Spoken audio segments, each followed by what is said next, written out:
It takes my... I'm going to need to see that belly button. The only reason you went to a party is because you got waylaid on the way to a burrito. All right, if you're going to play with yourself in a crowded tram, don't do it so obviously that you're elbowing the person next to you in the goddamn ribs. Yeah, Jeets. She gave him some thing. Away, Seaboat. Away, Seaboat. Insane Ramblings. I think now that it's 2020, I'm going to start using, and I haven't heard from him since, a lot more. What? Just, in normal conversation. So usually people use it to mean and that was the last time we ever talked. It's it's been years now. Oh, right, but it was yesterday. Yeah. Julian said he was going to work this morning and I haven't heard from him since. Yeah, and people will be like, what happened? Like, nothing. Nothing. He just went to work. Dial up to the next excitement level and he was never seen again. Well, that one, that actually came to mind first, but it's not as true, really. Yes, it is. It's like Julian went to work this morning and he hasn't been seen since. Well, by me, though. Oh, yeah, okay. In the world, he has He's presumably been seen since. I mean, I can't verify that he has, I guess. Yeah. And unverified, I know, but he hasn't been seen since. Yeah, exactly. Perfect. But there's too many qualifiers. Yeah. What's up, everybody? This is Ben. And this is Vicki. And you're listening to Insane Ramblings, episode 200. Whoop, whoop. Hey, question. This is not where you thought I was going to go, but I've changed my mind. Why start now? Would you rather... Okay, so you can't tell anyone that you did it and Okay. you can't have sex with either of these people. Always a good put that on start. the table. Well, you can't anyway, so... So I can really put myself in this frame of mind. You're like, okay, a situation where people want to hang out with me, but I'm not allowed to tell anyone and I can't have sex with them. That's my life, but okay, go on. I'm curious to hear who my options are. Have a way better social life than me. I feel like we need to change the joke. I'm just curious, to know who is going to be on this list of my two people. Because now I'm determined to have sex with at least one of them out of just pure... Vicki said it couldn't be done, but look at me now. Miley Cyrus and Pitbull. Well, I feel like there's one of those that I'd be much more inclined to have sex with. Pitbull. Obviously, Mr. Worldwide. Yeah, right. He's probably easier too. Not for me, though. I don't know that? I'm pretty sure he's quite straight, but... It's probably what he wants you to think. You think it's all a very... he's got a very masculine persona. Does he? I would say so. Really? What, you think it's more metro? I just don't think of him as being masculine. He's in shape and buff, I guess that's the same thing. And muscly. Yeah. He's strong. All these Are you great... hitting on Pitbull? Because now it is starting to sound like maybe you're into Pitbull. You're like, he's so muscular. Now that I keep hearing about strong his and manly. amazing body. I'm like, you've now referenced Pitbull's body 5 times. Is there something you're not telling me? No, go on. Which one would you rather hang out with? Just to hang out with? Yeah. I feel like you Miley. can't tell, it's not, you can't sleep with them or Yeah, I got it. Thanks, Vicki. I can't sleep with either of them. We know. No, I literally contacted them both and they said they are not interested in that way. They're going to be signing authorized affidavits to that effect. Oh, I've got audio recordings we can play later. Great. If you like. Sounds perfect. No, Miley, I feel like she's the fun one. Really? No way. I feel like she could go either way. You feel like you get her on a bad day. And yeah, she might just be like, I want to stay home and play with the cats. Whereas I think no matter what, Pitbull is like, we're going out. Yeah, that's going to get exhausting. It's only one day. He's not moving in.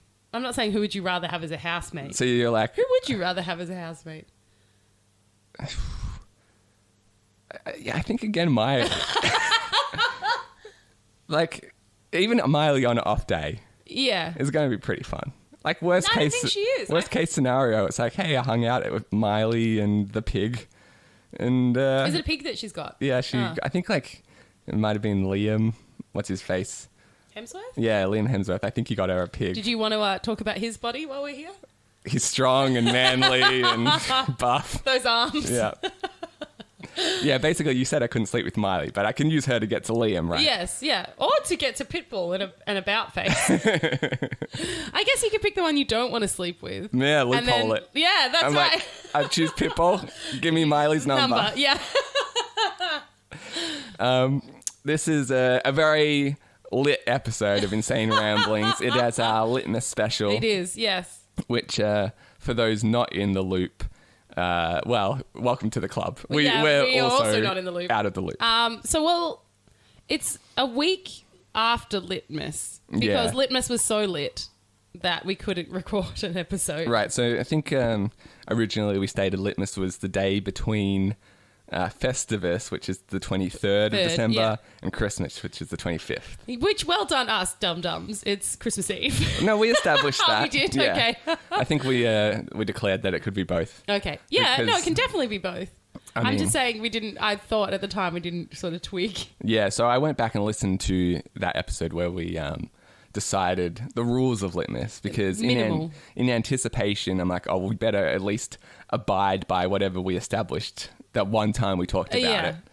And I think that we was... essentially established nothing. Yeah, that was basically the extent of it. Yeah. It's the 24th of December. And it's lit. And we do a litmus test of some kind. So that's what we're going to be doing to celebrate our 200th episode. Plus, it's a video episode, so if you so desire, you can jump on the website and see our beautiful faces. Yeah. Plus, it's our episode 200, which just conveniently worked out like that. Let's kick it off, I think, with a little message from some of our most loyal listeners. Awesome. So I reached out to my mum. Yeah. Both of our mums. And they refused. Yeah. Much like Miley Hemsworth. Miley Cyrus and Liam Hemsworth, they refused us also. But we do have a message from the next best thing, my sister. Oh, good. Basically, I gave no one any stipulations of what they had to send in. I just said, how has Insane Ramblings changed your life since you started listening? Well, apparently most people were quite concerned they needed to be hilarious, which makes me think they haven't listened that much to the show. That was my reaction as well. Like, it seemed, because like there was a few people that got back to me like straight away. Yeah. But then everyone else was kind of like messaging me back and forth. So nervous. Yeah, seemingly quite nervous to like whatever they were going to send wasn't up to standard. And you're like, trust me. I'm like, you've heard the show, right? Yeah. There's no standard. So The limit does not exist. Yeah, but it flattered me a little bit. Yeah. I'm like, it makes it seem like we've set some kind of high tone. bar. I couldn't possibly be as funny as you. But Yeah. But it was also fun to listen to what people like. It seemed like, because I would have been happy with like a 30-second message, Right. and these vary from like about a minute to like 4 minutes. Oh, you know? wow. Kirsty's is 4 minutes. Hers is about the 2-minute mark. Okay, She hit right. She's not the longest. She hit the sweet spot. Yeah. But it's kind of like unintentionally become a microcosm of what our listeners think the show is. Oh, jeez. Okay. Which I always have trouble describing it to people. Like when people ask me what the podcast is, my reaction is like, oh, well, it's like a comedy talk show. I say I laugh at Ben's jokes. That's good. Usually I try and describe it like we talk about our daily lives and pop culture, and then I get a lot of blank stares back. They're like, I think because the reaction is, who are you? Like, why would anyone care about your lives? Daily life. Yeah. And I'm like, that is the point. They don't. wouldn't. We've done 200 episodes of this, and it's been proven that no one cares. But That's a bummer. I still have fun, so that's the main thing. But like, I just never know how to describe the show because it is quite bizarre. Yeah. Like it's in the title, Insane Ramblings. Yeah. So I don't know what else to sum it up. Well, I guess again it goes back to why we started it, which was why not? Yeah, well, I think we were just having these conversations anyway. It's like, well, we may as well hit record on a couple of them. Yeah, but I don't think we necessarily thought it would really do anything or go anywhere. And lucky we thought that because it hasn't. Well, you say that, but like, It's touched at least 4 lives. Between yours, 30 seconds yeah. to 4 minutes. Oh, right, yeah. These are the 4 that you're about to hear. Yeah. I guess ours, 6 lives. There we go. We just almost like added a third of our listenership. But you say that, but like, who was Hamish and Andy before they did the podcast? Like, Howard Stern was nobody before he started, doing his radio show. Like, you got to start somewhere. Like, in order for people to care about those people, there had to be people that no one cared about first. That's That's a beautiful sentiment, Ben. In Yeah. order to be someone that people care about, first you must be someone that no one cares. Exactly. And that's the philosophy that is held true for 200 episodes. In fact, the longer no one cares about you, the better well, the payoff. Yeah, we're going to be that success story where they're like, Lizzo explodes overnight. And she's like, I've been working at this for 15 years. exactly. Yeah. We'll be the Lizzo of podcasting. Well, I think it's just every Struggling pop star. artist. Yeah, they're like, oh, this person's like skyrocketed overnight. And Yeah. you're like, what? Like, yeah, overnight for you. Like, Yeah. about a decade for us. Yeah, Do you- also I'm a vampire. My nights last 20 years. Yeah, well, there's a documentary that I've never seen, but I've heard good things about this metal. Are you telling us like a third-hand fact? Yeah, I watched the review on at the movies about 6 years ago. Good. This will be accurate then. Yeah, because I was hoping by the time I finished that sentence, the name of the documentary would pop into my head, and it has not. Okay. But it's about like a struggling Spinal metal act. That's the one. Is it? No. So I'm like, I've got another thing going. It's a band like Spinal Tap, Okay, but but more real. A band Yeah. that exists. And it's like about their attempts to become huge Yeah. after like 2 decades of touring and Oh, wow. no success really. And it's like a good underdog story. Yeah. At least from what I hear. Do they remain the underdog? Well, That I guess band is Metallica. yeah. No, I think obviously because that band doesn't come to mind, they never broke like the Metallica levels of success. But I guess, again, it's like the metal world. Yeah, but I think it's that kind of thing when the documentary did come out, they got a whole bunch of more new listeners. Yeah. So all we got to do is keep at it long enough to get a documentary. Made about what losers we Yeah, are. and then These people will two be like, losers trying to make it. yeah, you know what? In those 200 episodes, there's at least like 2 or 3 ones that are listenable. Yeah, I think you could probably cobble together a 2-hour kind of movie about Yeah, there you from go. all of the content we've created. So this is my Let the sister. listeners speak for themselves. Exactly. This is what Kirsty had to say about how the podcast has shaped her. Hi everyone, my name's Kirsty, and as some of you may know, my brother, Ben, and his good friend, Sounds like Vicki... she's reading a hostage statement. There's a Did you couple. make her read this? There's a couple of them that had that vibe to it. Okay.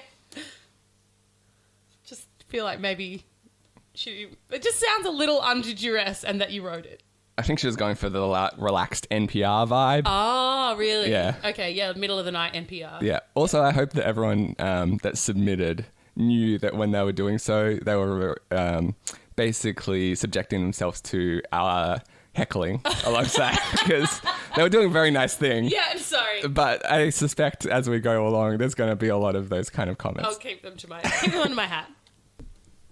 Hi everyone, my name's Kirsty, and as some of you may know, my brother, Ben, and his good friend, Vicki, host this here podcast, Insane Ramblings, or as the Spanish would say, Insane Ramblings. And look, I've been asked to leave a short message to say how the show has impacted my young life.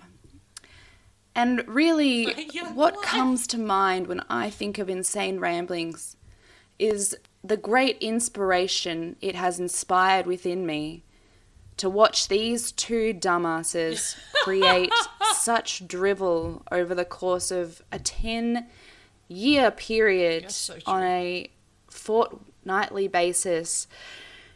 It really allowed me to believe that anyone can record anything slightly better than that. And that's why I've launched Reality TV and Me, my very own podcast about reality TV with me. We cover the Real Housewives of all the franchises, both Bravo and the offshoots like Melbourne and Sydney and Cheshire, for example. In the new year, I'll also be getting into Vanderpump Rules, and sometimes I even cover Temptation Island. I'm always looking for new reality TV shows, so recommend. Get in touch with me on my socials at Reality TV and Me on Instagram and on Facebook. I'm looking into getting a Twitter, but I'm an elder and I have no idea how to use it. Thanks, guys. Ha ha ha. Thanks for your inspiration, Vicki and Ben. Insane Ramblings. Oh, and because of them, I now live under a bridge. fuckers. So thanks, Kirsty. I appreciate those kind words, even if you did seem to basically turn that into an opportunity to promote your own podcast. If anything, that is what we're all about. Cross promotion? Oh, just shamelessness. Oh, yeah. Fair enough. That's it's definitely a good tack to take. Served us well. Oh, definitely. I enjoyed that one. She mentions that we've been doing this for over 10 years now. Do you know, now this is 2020. Yeah. This is the third decade that we've podcasted in. Oh, God. Not many people can say that. No, we but- started before the 2010s. Yeah, do you remember when they say toiling in obscurity? Hey, this is going to be our decade. Yeah, okay. 2020 is... I think we started in 2009 or 2008. Yeah, 2009. 2009. Right, so we've been pretty bang on with the fortnightly thing then if we're at our 200th episode. Well, don't forget we've done a whole bunch of, what's it called, the prop shows in the middle there. Well, that's what I'm saying. We're pretty bang on with fortnights then. Yeah, but they were weekly. Yeah, okay. So there was certainly at the beginning a lot of times where it was every 3-4 weeks. Yeah. And then we caught up during Prop Social, which was weekly. And then, there's the spin-offs when we went to Japan, the Tokyo Slumber Parties, which we did 5 episodes in a week or something. So True. it's Fond memories. Good times. But yeah, that was the first of our litmus messages. So thanks, Kirsty. We'll hear from some other people, I think, later during the show. Okay, great. How much should the attractiveness of the lead character lead you to enjoy a show? Should it? Yeah. I think it depends on how good the show is. Okay, go on. What's the algorithm then? Well, it's the hot to, I guess, interesting, cross-section. That's what I'm saying. Draw me. You've got the computer behind me. You can draw a little something for me, can't you?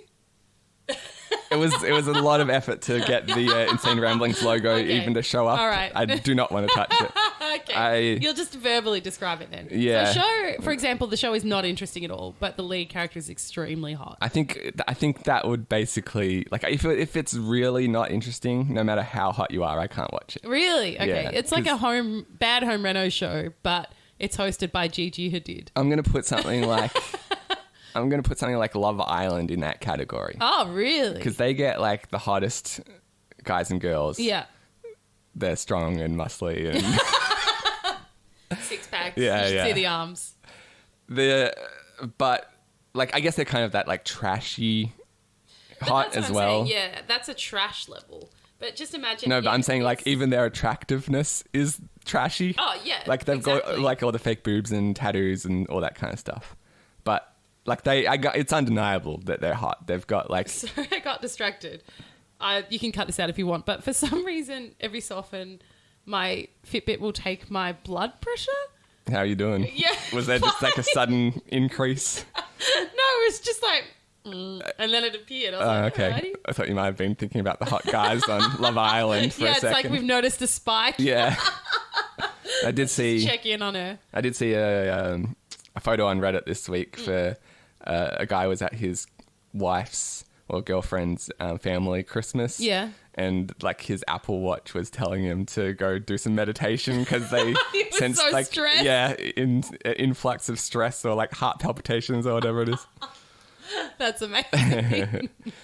So hopefully this podcast is not putting you under too much duress. No, I've set up. It's got a period tracker, so I've set it up to send alerts to my boyfriend's phone when it's coming. Is he appreciative of this, or is he Who knows? I'm just gonna, you know what, Vicky, I've got another out of town vacation, work I think trip he coming up. appreciates the knowledge. Forearmed is forewarned. I don't know how he's currently using it to escape or to fight back. Fight or flight response is not clear yet. You but- haven't noticed him taking a lot of later nights on those days, have Yeah, I'll you? be late in the office tonight. Yeah, just they got me crunching at least once a month. Yeah, that's right. Anyway, sorry.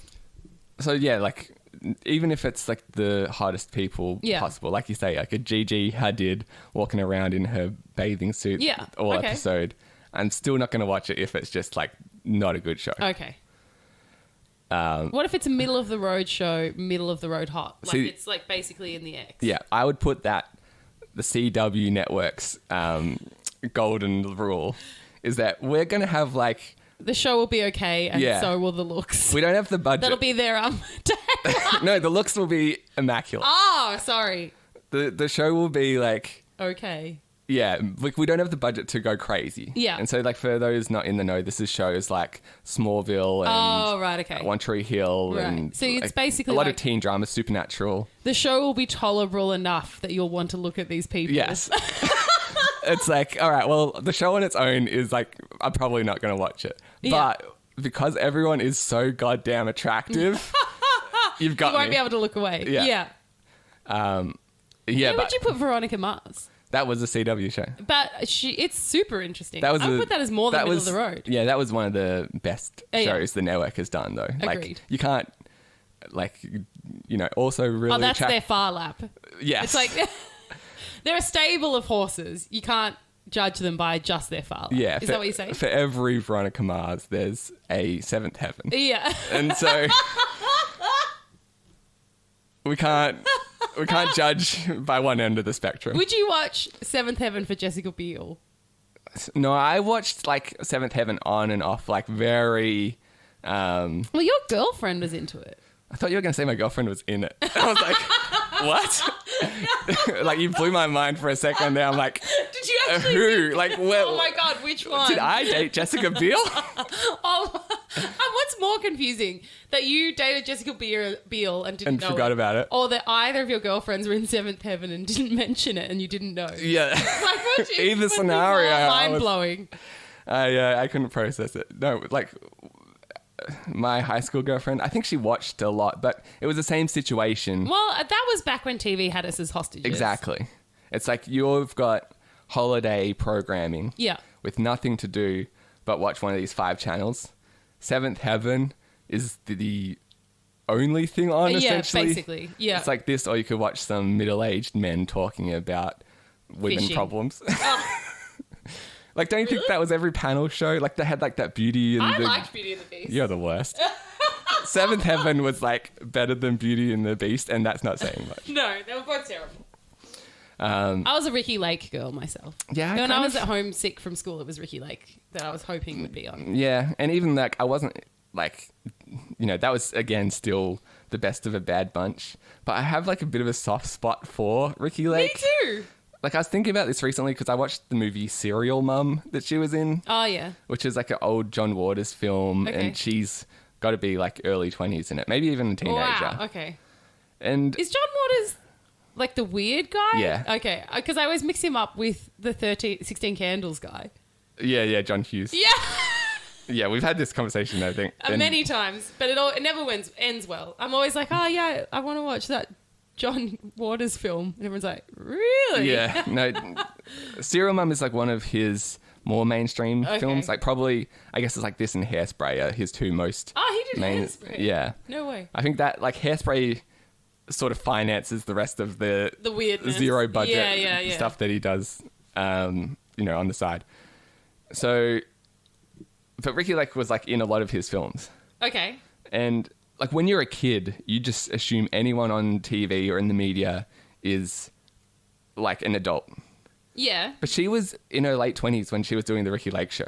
Oh, really? That's insane to me. Oh, that is amazing. Yeah, because like that show ran for over a decade Yes. and it was on every day.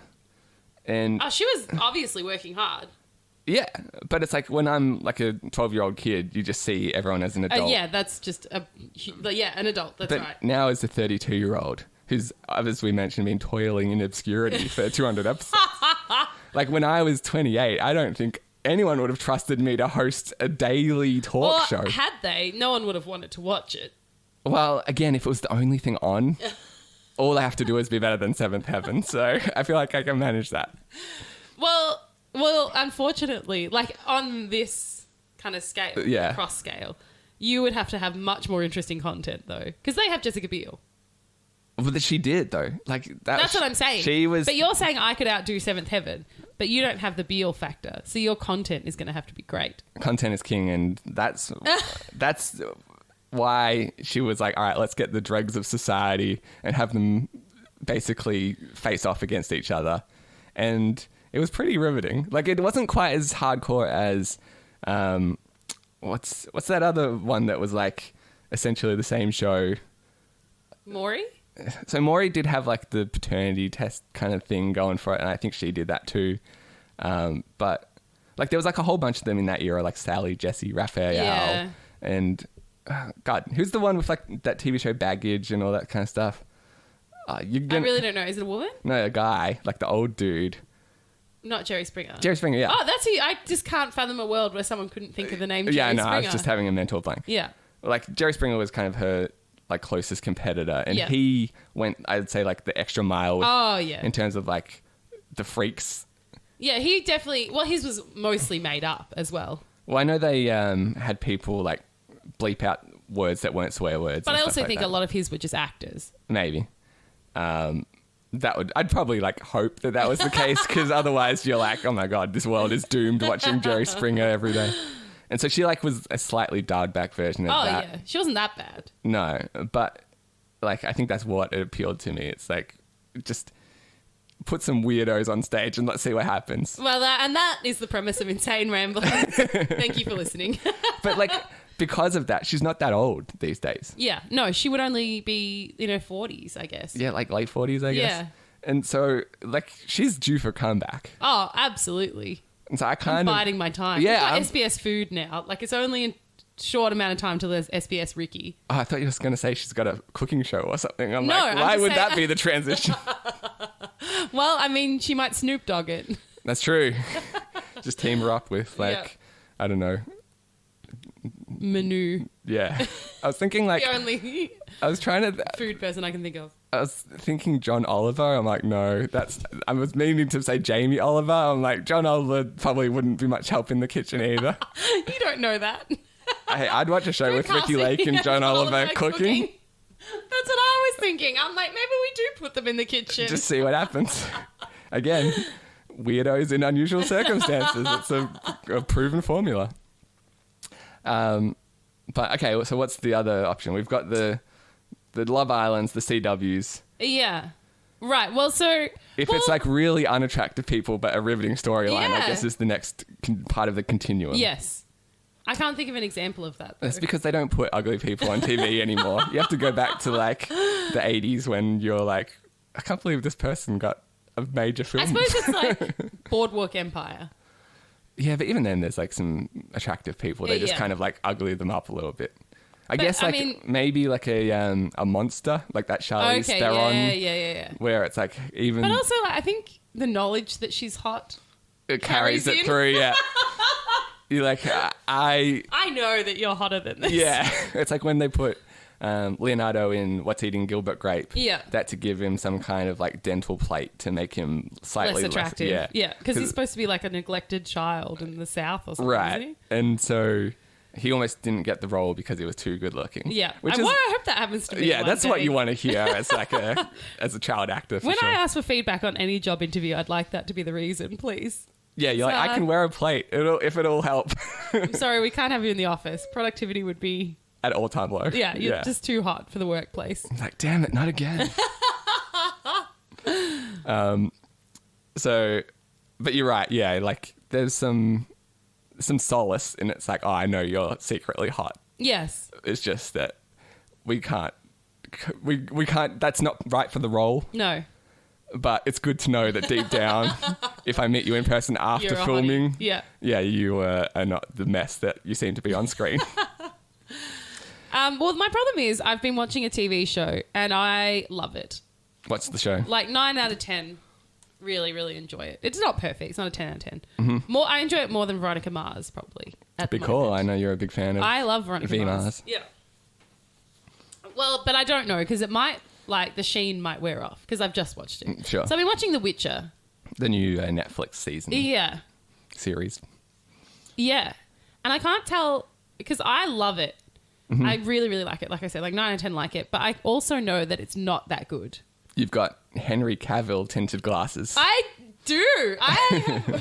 My boyfriend bought me blue light blocking glasses just so I can watch Henry Cavill more clearly, in case I literally think the sun shines out of him. Does he give off a lot of ultraviolet? Yes. In my household, he does. He's the sun, and I am when you sit the that Earth close to the TV. orbiting around him. Yeah.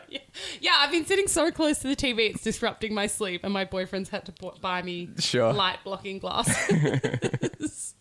Yeah, well, it's really fun to watch, but terrible. And where does that sit? Not terrible. It's not like Love Island, this is trash, and I know it, but I love it anyway. Yeah. It's just like, I know it's not as good as the amount of enjoyment I'm getting out of it. Like, because all the critics have panned it, but I'm like, I Really? love this show. Yeah, it's got terrible reviews. Oh, okay. I haven't been paying attention, I guess, because the people I've talked to seem to like Have it. all loved it. Yeah. And I was like, well, thank God, because I was going to have to keep that under my hat. I mean, you're allowed to like what you like. I feel like it's a pretty respected series. Yeah, but like, it's based on the books, and I know there's like very popular video games and all that kind of stuff from it. So, like, I don't want to, like, I'm going to get shot online, but there are a few things that are like fantasy tropes, you know, like... It's just a bit like stereotypical. Yeah, exactly. But I guess, again, it's a book series written in Poland in the 80s that's become huge. So Yeah. I'm guessing stuff is derivative from it. Yeah. We've like if it was inspired by, Lord of the Rings, just because we've seen Game of Thrones, Yeah. it doesn't mean that.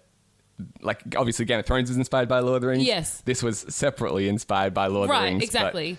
And, like, a bunch of, like, Polish folk tales, I guess. Yeah. So it's got that kind of Hans Christian Andersen kind of vibe it's like to it as well. creepy, the creepy Scandinavian folk tales. Yeah, that are exactly. Like the non-sanitized version of Yeah. all the kind of tales that you know. So it's got kind of that, that kind of vibe, plus the game, like, oh, it's a bit Game of Thronesy, it's a bit this, it's a bit that.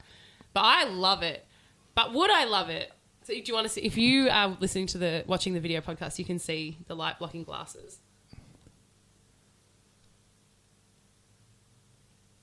Are you suddenly less distracted by my beauty? Okay, John Wick. Actually, my boyfriend panned these glasses. He hates them. So write in and tell me if I should keep them, because... He just doesn't want you to be thinking of Henry Cavill that much, I think. Yeah, but I can't tell if it wasn't... But I feel like it's not Henry Cavill, because I've seen Henry Cavill in other places. Well, he played Superman, who I was not into. who is essentially the most... Do you want to go back to men's bodies again? Yeah. If we're going for, like, attractive men, Superman... like is up the top. Yeah, if you're, like, again, in the casting room and you're going for the role of Superman, you're doing all right. Oh, because absolutely. It's like, if you get a phone call and they're like, we think that you might be a fit. You're like, oh, my God. No wonder other jobs have been rejecting me. I'm far too hot. This is the only role that Now I know that why. It's like if you reach that level of attractiveness, that's essentially the only role that you can get. Now. Well, a fair few Supermans have started out as, like, models. Like Smallville Superman was a model. Yeah. Wasn't he? I believe so. Yeah. So, definitely. Like, if your phone's ringing, it's like, it's CW. We don't think you've got the chops, but we'd love you to come in and read for Superman. You'd be like, thanks. And we know CW, they only get the hottest of the hot. That's right. So, if you're in the casting room for Smallville... Oh, yeah, it's a compliment to Absolutely. just be in the presence. Huge. Yeah, just so even if you don't get the role, you can just tell people for the next 10 years, I auditioned for the perfect human being. So I got that on my Tinder profile now. Yeah, but I'm not attracted to him in other ways, in other Henry Cavill situations. Do you mean other roles? No, other situations. Like when you met him in person, That's you were right. like... we were both grocery shopping. I was like, get out of the way. You were hotter as Geralt. Well, I didn't even know it was him. That was just Sure. like, out of the way, I can't reach the bananas. Get and out he's of- like, I am Netflix's Geralt of Rivia. Can't believe you'd speak to me this way. And you tossed him a coin and went on your way. I did. Yeah. The Witcher is distractingly attractive at all times. Well, so you're saying I should or shouldn't watch it? Because like that's all I'm going to be focusing on now. I don't know. Is it I the don't know long- what advice to give you. Is it the long flowing locks that does it for you? Because that seems to be the main difference. Or is it the role itself? Like if it was That's Henry Cavill played Superman with the Geralt haircut, And they're like, Soups, what did you do? He's like, I've been rocking the same style for like 8 decades now. I thought I'd mix it up. Going for a less modern look. Yeah. I know I've looked like this since the 30s, but trust me, going back to the 1800s. it's about to come back in style. I'm setting the trend. The whole thing. I don't know. The whole lot. Do you spend a lot of time with his shirt off? Is that part of it? Does he? I don't know. You're just in the haze of Cavill when you're watching it. Like, I don't know what's going on in the show, but goddamn, is that man attractive? Fair enough. Yeah. Well, you mentioned John Wick, and long-time listeners of the show will know that I've been growing my hair, much like Keanu in that franchise. And I feel like I've almost reached peak Wick, as it's called. We call it. But it has presented like a few awkward situations recently. I went over to my... Ran into Keanu. Yeah, and he thought he was my doppelganger, and I was like, sorry. Like, he walked right into you. He's like, I thought it was a mirror. Yeah. I'm like, are you my stand-in? Yeah, I'm just on my way to audition as Superman, but maybe you would be a brilliant. I hear they're going for a new modern or medieval modern approach now. It'll be you and Henry Cavill Yeah. as Geralt of Rivia. Well, it's like, you know how Superman in Justice League, Henry Cavill was filming for Mission Impossible. Oh, he was? And he had again, I don't know these things. I don't care about Henry Cavill. So he was in the new... about Geralt of Rivia. We'll get back to Keanu here in a second. He was... I think you're misunderstanding, though, that I'm attracted to Henry Cavill, and I'm not. You're attracted to Geralt. Yes. Yeah. Well, that's a good start. What? That's a gateway, Henry Cavill? Yeah. Once you... Then I'll be like digging out home videos of him or something. Exactly. Is he married? I don't know. I'd imagine. Actually, I don't think he is, because he kind of like got caught up in the Me Too thing. Not in terms of... Did he? Oh, I've gone off in there. No, not in terms of like someone accusing him of stuff, but he was talking about how he's only going to sleep with people he's already slept with to avoid getting Me Too'd. Oh, that's a and weird thing to people say. also were like equally weirded out by Yeah, that. that is weird. I'm gone off him now. Oh, he's engaged. Oh, there you go. Oh, no, he has been engaged. He's single. Oh, there you go. I'm not. Although, my boyfriend does not have a net worth of $20 million. So that could sway you. But again, I don't want to date Henry Cavill. It sounds like you do. You mentioned his name a lot. I want to date Geralt of Rivia, and that's what you don't I understand. think he's the next best thing, considering Geralt is a fictional character. What? Sorry to break it to you. Just play the games that'll immerse you in that world for like 100 hours. I feel like that's, you can probably have some romance scenes with Geralt. It'll be the closest that you're going to get. Okay. Break my heart, why don't you? Well, prove me wrong. I'm after Miley and you're on for Henry. We'll do a race. All right. Who can bed their Hollywood A-lister quickly? Well, I don't want to because I'm in a relationship. Just sow the seeds, and when Simon eventually comes to his senses and dumps you. Yeah, well, that's what we all kind of say, isn't it? I hear that phrase a lot. Yeah. The phrase is, when he comes to his senses and dumps you, but what's wrong with him, is what I hear often. Because he's a 28-year-old water polo player. So Almost ready to host his own talk show. Oh, I've trained. Really? You've met him? I'm just saying that seems to be the age if Ricki Lake's setting the trend. Right. I was like, he's probably one of the quietest people you've met in real life. So New spin on it. you talk. Yeah. It puts the pressure on the other person to really come up with something. So say you've met him. It's like, does he seem ready to host his own talk show? We've talked about my friend Ed, Yeah. who would always ask a what question. else? Yeah, so it's like, what did you... what else is new? I'm like, I... Went to the moon. Yeah. Like, And he's I'm like, actually The Witcher. Like, what else? So Imagine him talking to Henry Cavill. that would be the exact conversation. But Henry Cavill would have so much impressive stuff, at least. Yeah, that's true. What have you been doing? I'm Geralt of Rivia and The Witcher. Oh, yeah, what else? I'm also Superman. That's pretty good. Well, yeah, what else? I guess I was in that Mission Impossible film. Filming a new one soon. Oh, yeah, what else? There's no follow-ups. No, but I feel like... I'm just intrigued by the idea that if you're Henry Cavill, you would handle that kind of conversation That's true. quite well. Yeah, he's got a lot going on. Yeah. But even him, he would run out eventually. After 4 or 5. And so then you have to start digging deep. And this is my point. When the talk show host isn't talking and he seems unimpressed, you're like, well... What else has been going on? I don't know. Do you want me to tell you about my I killed my dad. exhaustive... Yeah. All right. My greatest trauma. What else has been going on? I guess, I've just been really struggling with the idea that one day I'll die. Yeah. What else? It's like, you get really, it's like those interviews where it's like, here's 20 questions, like boom, boom, boom, rapid fire. And it's like, we got to the bottom of everything Henry Cavill in half an hour. It was very efficient. Well, I feel like my boyfriend would make a good Louis Theroux. Just, what does he do? I'm not that familiar with Louis. He just kind of seems, I assume he's doing it on purpose, but he seems quite guileless. Okay. Like he purposely kind of asks questions that makes people uncomfortable, but he seems as if he's just being socially awkward. Yeah, right. You know what I mean? Like and that seems to get... and people just answer. People open up. Yeah. Or like he's not afraid to ask questions where you're like, oh my God, you can't say that. Yeah. And he just comes across as guileless, but I think he knows exactly what he's doing. It's a good tactic. Yeah. Anyway, so Henry Cavill was filming Mission Impossible, and he had a mustache for that. Okay. And then Justice League... So you grew one too? Yeah. Because I can see how easily you're swayed by attractive male actors. That'll be next year. Justice League, they needed him for reshoots. Okay. But the producers of Mission Impossible refused to let him shave the mustache. Okay.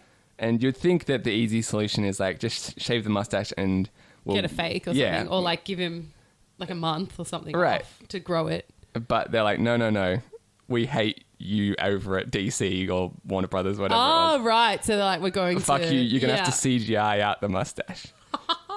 And so they went like, it costs like extra millions and millions of dollars. To CGI this guy's mustache. Yeah, instead of just to have him shave. Amazing. So I forget why I brought that up, but maybe there's something in that. Lesson for us all to learn. Yeah. And that's exactly what my boyfriend would do. Put the pressure on you to elucidate what it is. He'll just tell you the story. Take what you will. Should we go to... Oh, sorry, I forgot the Keanu. We're in the middle of something. So back to my my follicular adventures. Instead of filial, for those that watch. Well, if you are the one. It's also filial? It's also a filial adventure because I was invited over to Mum's for Christmas Eve dinner. That's good. Yeah, she hasn't disowned me just yet. Yeah, like a little harsh if your mum's like, not this year, Ben.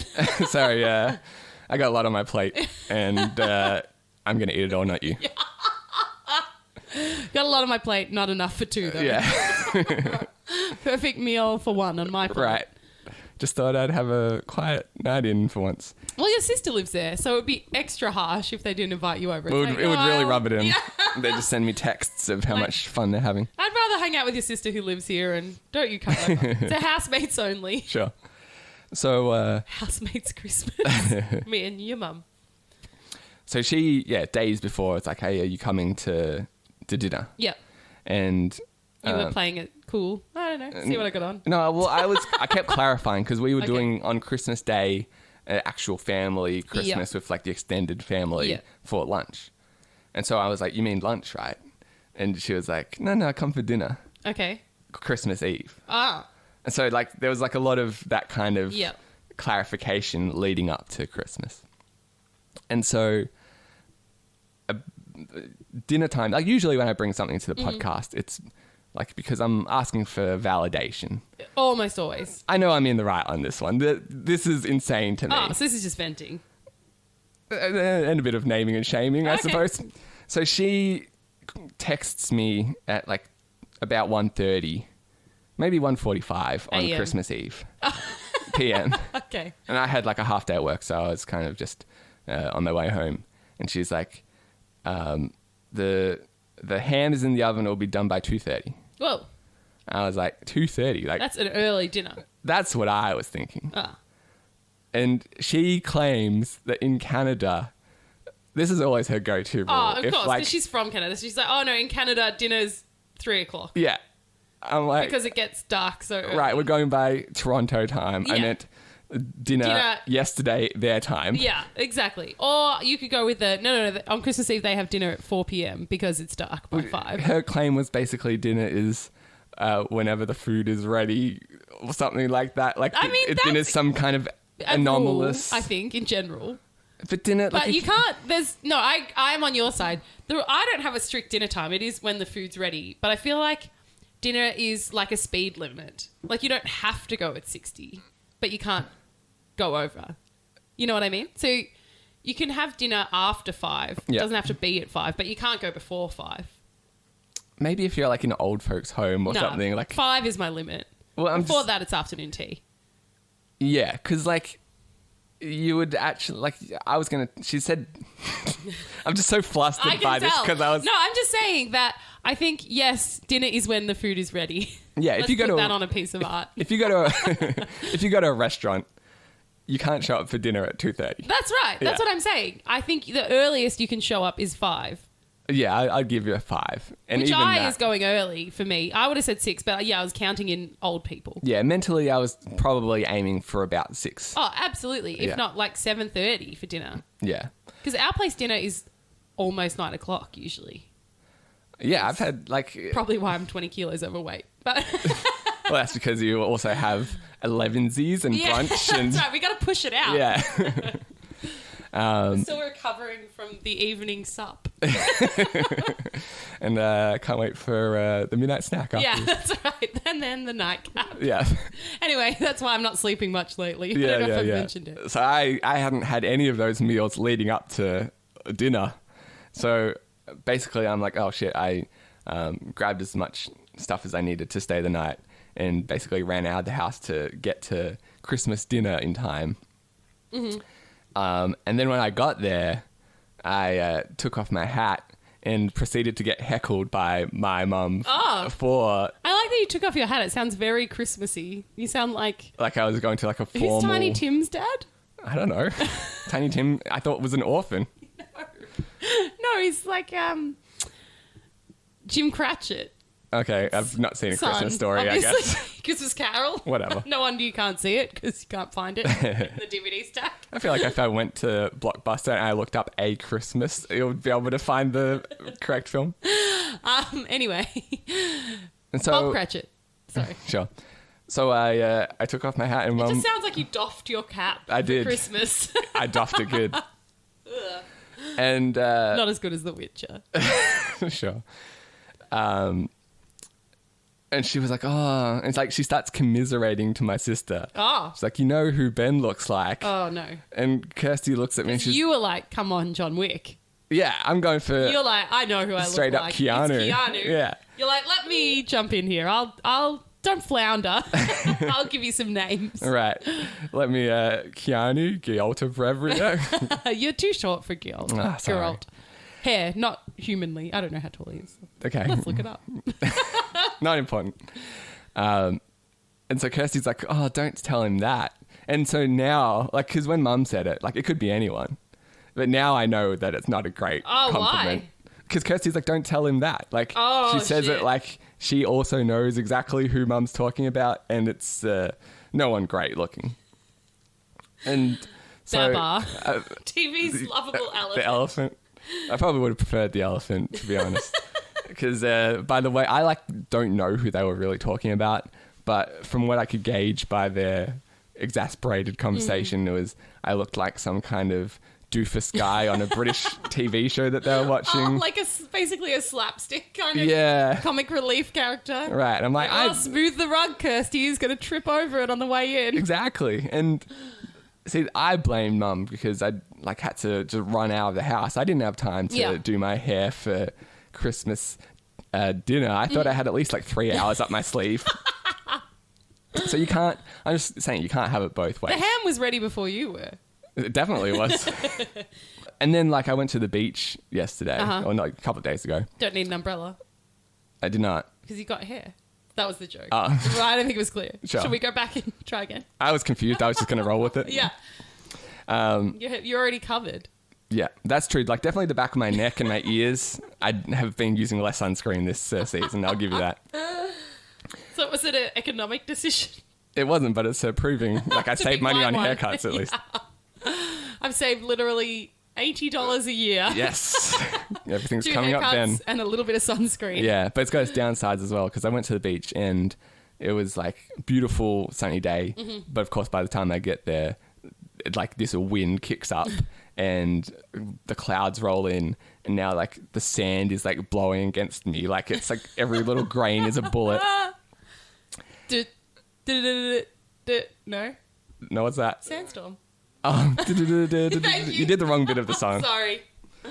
I sang that at the beach once when a sandstorm kicked up. And did it go down well? Oh my God. I can imagine. Laughs all around. Yeah. It was so good. So, but I was there by myself because I just lived like, a couple of minutes from the beach. I got back in the car, and the combination of the wind and like the salt had basically Yahoo Serious my hair into like the most ridiculous.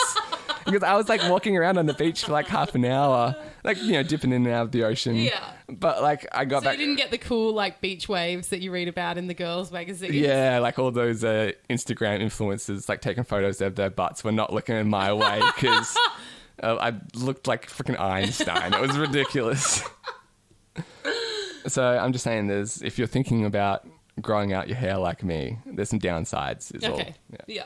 Your mum will make fun of you.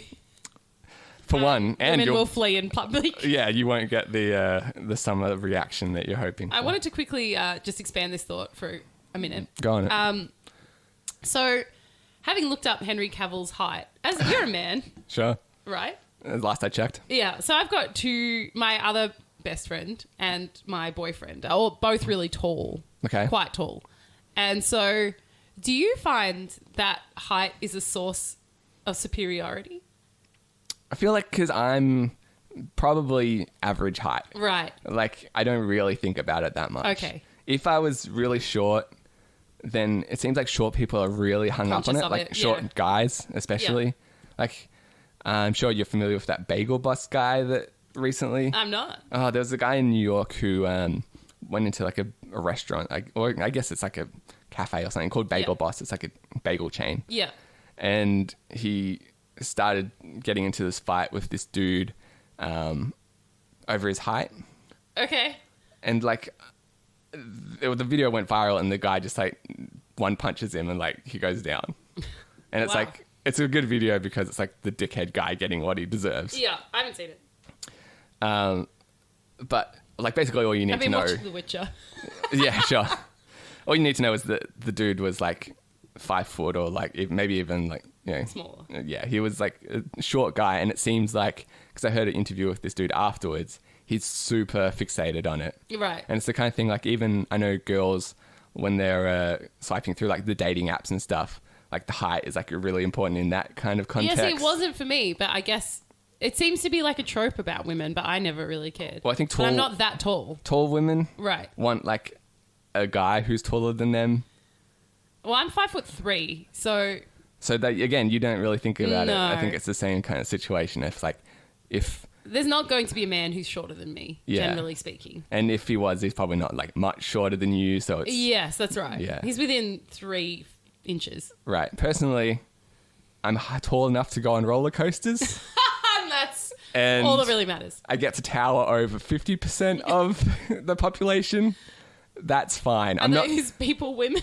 Because now you're creepy. probably more than 50% of women.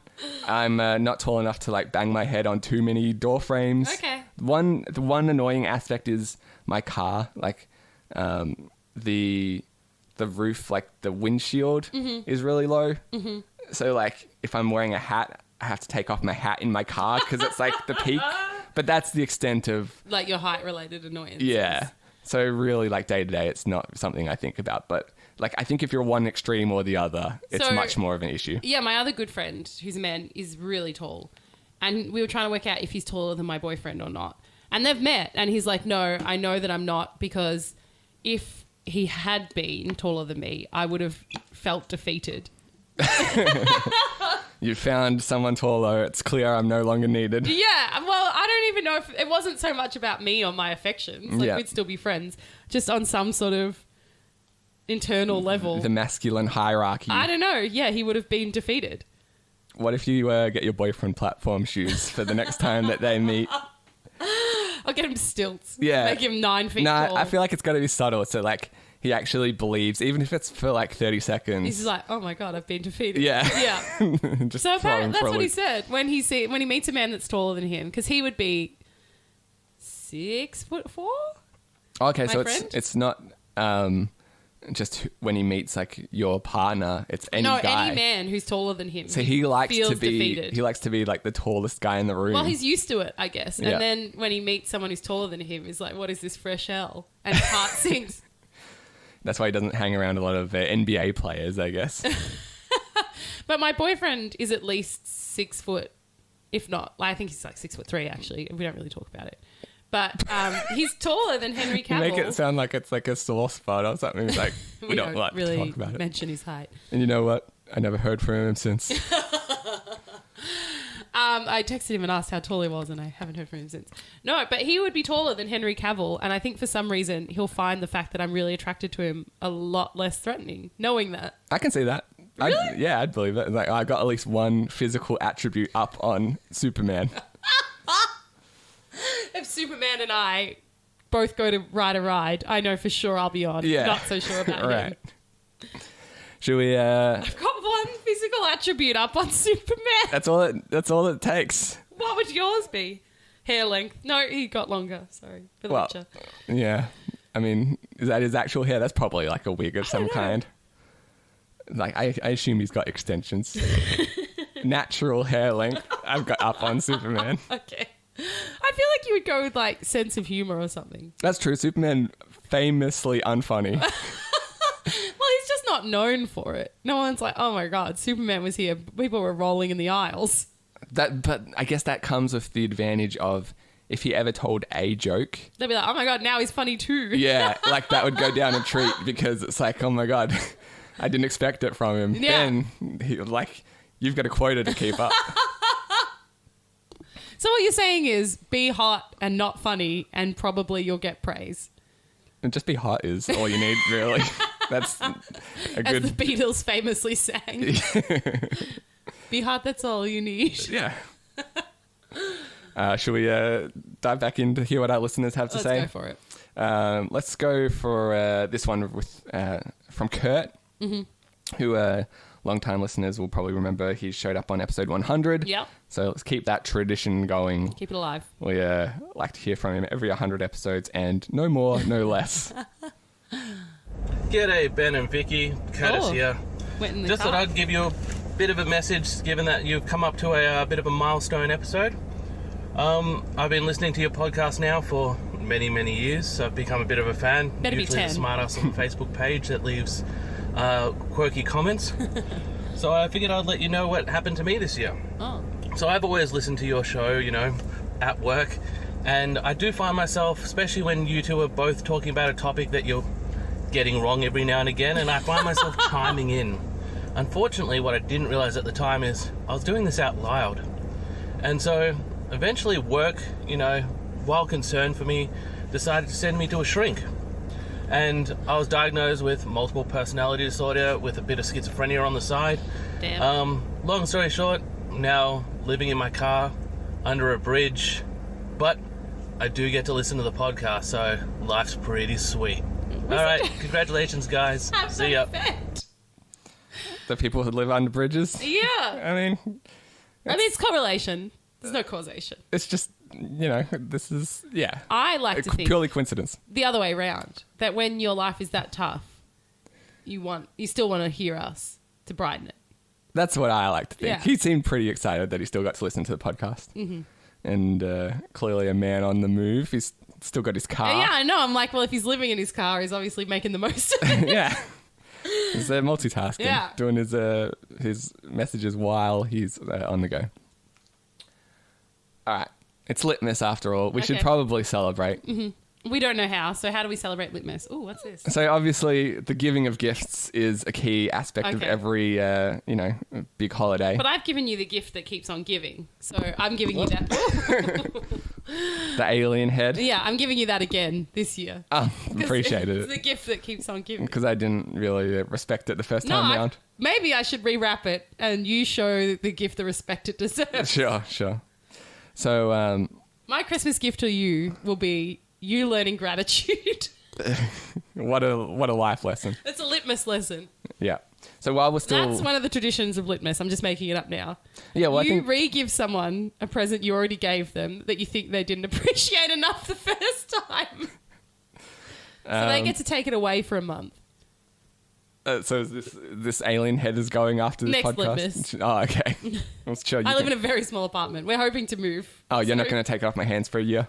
No. You take it a month before, so they learn the suffering of not having the gift, and then you give it to them again, and they have to give a better reaction than the first time. What if I don't suffer, though? That's fine. You still have to give a better reaction than the first And time. what if I don't?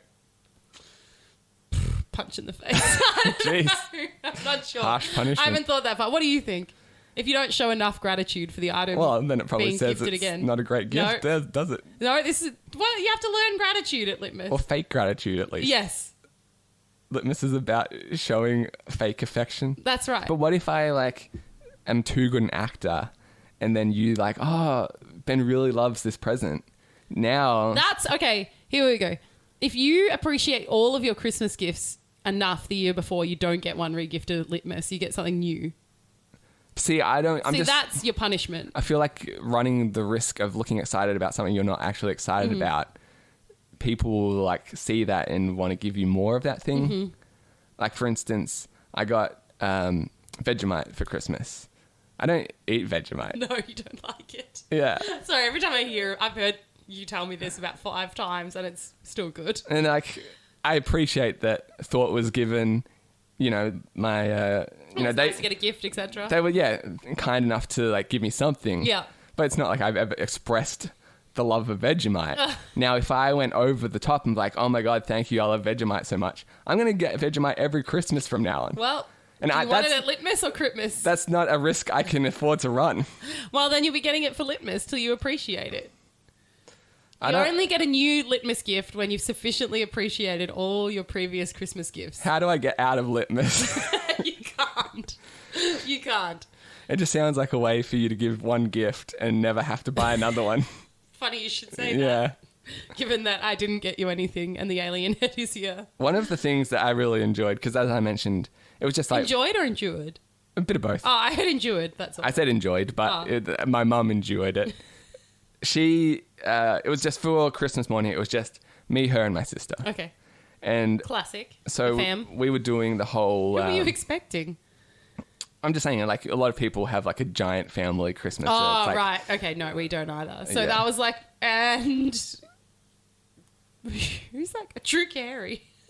Drew Carey's that bad, sure. Yeah, the customary Christmas... He made us guess the prices of all our gifts before we could open them. Is he on The Price is Right? Yeah, he's the new host. I have no idea. For at least, I don't know, 8 years Wow, now. I guess the points do mean something. There you go. Does he ever make that joke? I assume I'm He's got obviously not a regular Price is Right viewer. No. Just the way you said it, was like just me, Mum, and Kirsty this year. I was like, what? Like Drew Carey can't make it this time? Sadly, he could not. No.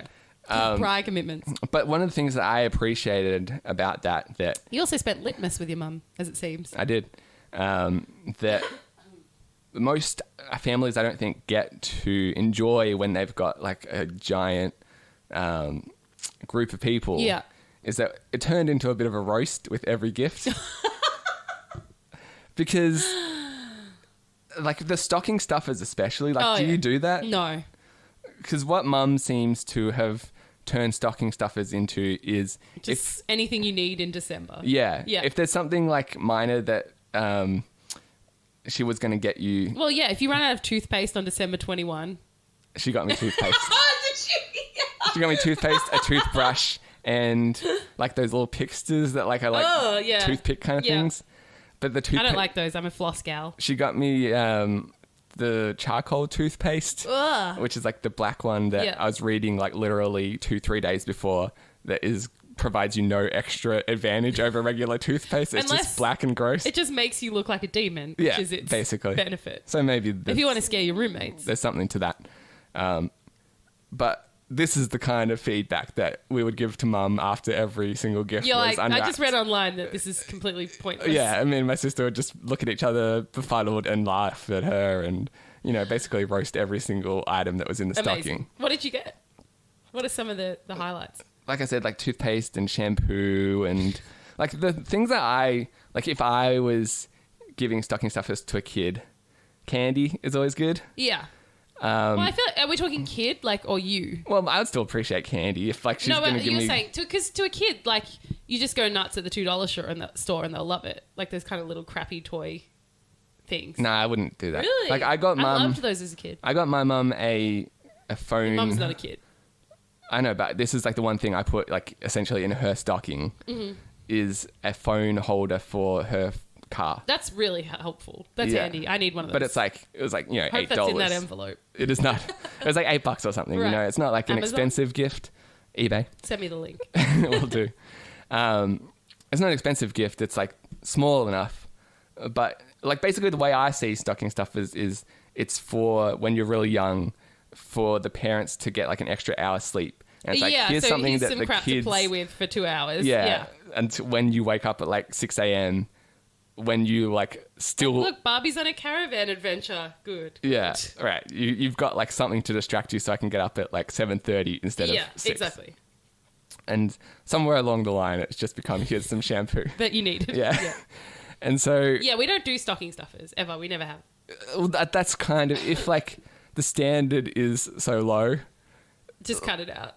But having said that, the heckle was so much more enjoyable. Like I loved just talking shit about every single gift that me and my sister unwrapped. So from that point of view, your mum not so much. Yeah, maybe she does know what I like. From what you're saying, next year you'd be getting it all for litmus. Yeah, but you can't do that when it's like your grandparents and all this stuff. No, that, absolutely not. Even Like if they give you mom. something that you don't like, you have to kind of pretend to be like a big fan of like, oh yeah, this shampoo I was almost out, it's really This is perfect. Yeah. One thing I do is wash my hair. Right, every day in fact. So there's that. I've got a lot of it now, you know how it goes.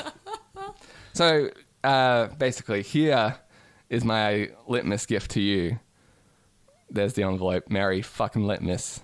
I thought I'd spice it up a little bit that's because quite spicy language. Did you have to test the pen? I did. Pen not working. I'll just show that to the video. There's a nice scratching of trying to get the pen to work on the inner envelope. That's a litmus staple. Oh, it is? Yeah. It's a cute card. I repurposed a Christmas card. Christmas? We keep saying that. As opposed to what? Bloodmas? Yes. Is the card? They don't sell litmus cards in the stores yet. I'm sure it's only a matter of time. Well, it's a season's greetings, and that's part of the season. Inside it did say Merry Christmas. Oh my God, that's a lot of writing. All right. Where do I start? Top left. It's an unusual place to start a card. Well, there was a lot of... Unconventional. Litmus tradition as well? My other option would be to start on the right and then go backwards, so I feel like I made the right decision. No, you always start on... Hang on, I'll show this for there. I say you start here, which is the right-hand side, go down, and then go back to the left. No, because I knew that I had a lot of text coming. I feel like card use. you only do that if you run out of space and have to... Yeah. Yeah, I've pre-planned It doesn't this. even say Dear Vicky. This could be for anyone. It says it on the thing. It says Merry fucking litmus. It doesn't say Vicky. Oh, okay. Well, it's for There's you. no Dear Vicky at the top. Your card etiquette needs work. Look, there's a lot of writing in there. I didn't have time. Am I reading it out? Yeah. Okay. Can you believe it? The first litmus is upon us. Or was upon us about a week ago. But regardless, this must be how the 3 wise men felt when they witnessed Jesus' birth. Pretty cool, right? I don't think they were there yet. They were in the vicinity of the birth. Right. They heard it. Yeah. I ordered you a litmus appropriate gift to celebrate. As you no doubt have guessed, it is yet to arrive. I know, bummer, right? I didn't realize it would be coming from China, and I definitely didn't splash out for expedited shipping because that would not be in the litmus spirit. No, it wouldn't. Yes. I agree. So instead, I offer you this beautiful prose, which I know you will value more than any gift anyway. Ben, is there really a gift coming? There is. Now, one that you'll appreciate? Probably not. Oh, I assume you'll put on the fake, like, Well, because I don't want it again next year. Well, that's the question. Do I hold on to it for a year or do I just give it to you whenever it arrives? Can I know what it is? I feel like it's funnier if you open it and see it. Because it's not like something that you're like, oh, I've always wanted this. It's just litmus appropriate. Maybe I will want it. Well, if you do, that's the best case scenario. But I have to look like I appreciate it because otherwise you re-gift it to me next year until I learn the litmus rule of faking it. You can either look like you appreciate it or you can heckle, as is the natural instinct. Yes, that's right. Those are the 2 litmus options. Right. You either have to roast it effectively or look like you appreciate it, or you get re-gifted it next year to think of a better joke. So you've got 12 months to think of a better joke. You can also you can roast it. That's your other option. If the roast, if I appreciate your roast enough, does that surpass having to re-gift it? Yes. Okay. So you can either roast or appreciate. are your two options. Sure. And if the roastee laughs, then you don't get it the next year.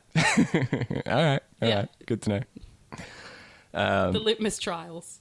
Yeah, well, I think, the first Christmas, they didn't have all these rules established. The meaning of litmus is, if you can't be funny, at least be nice.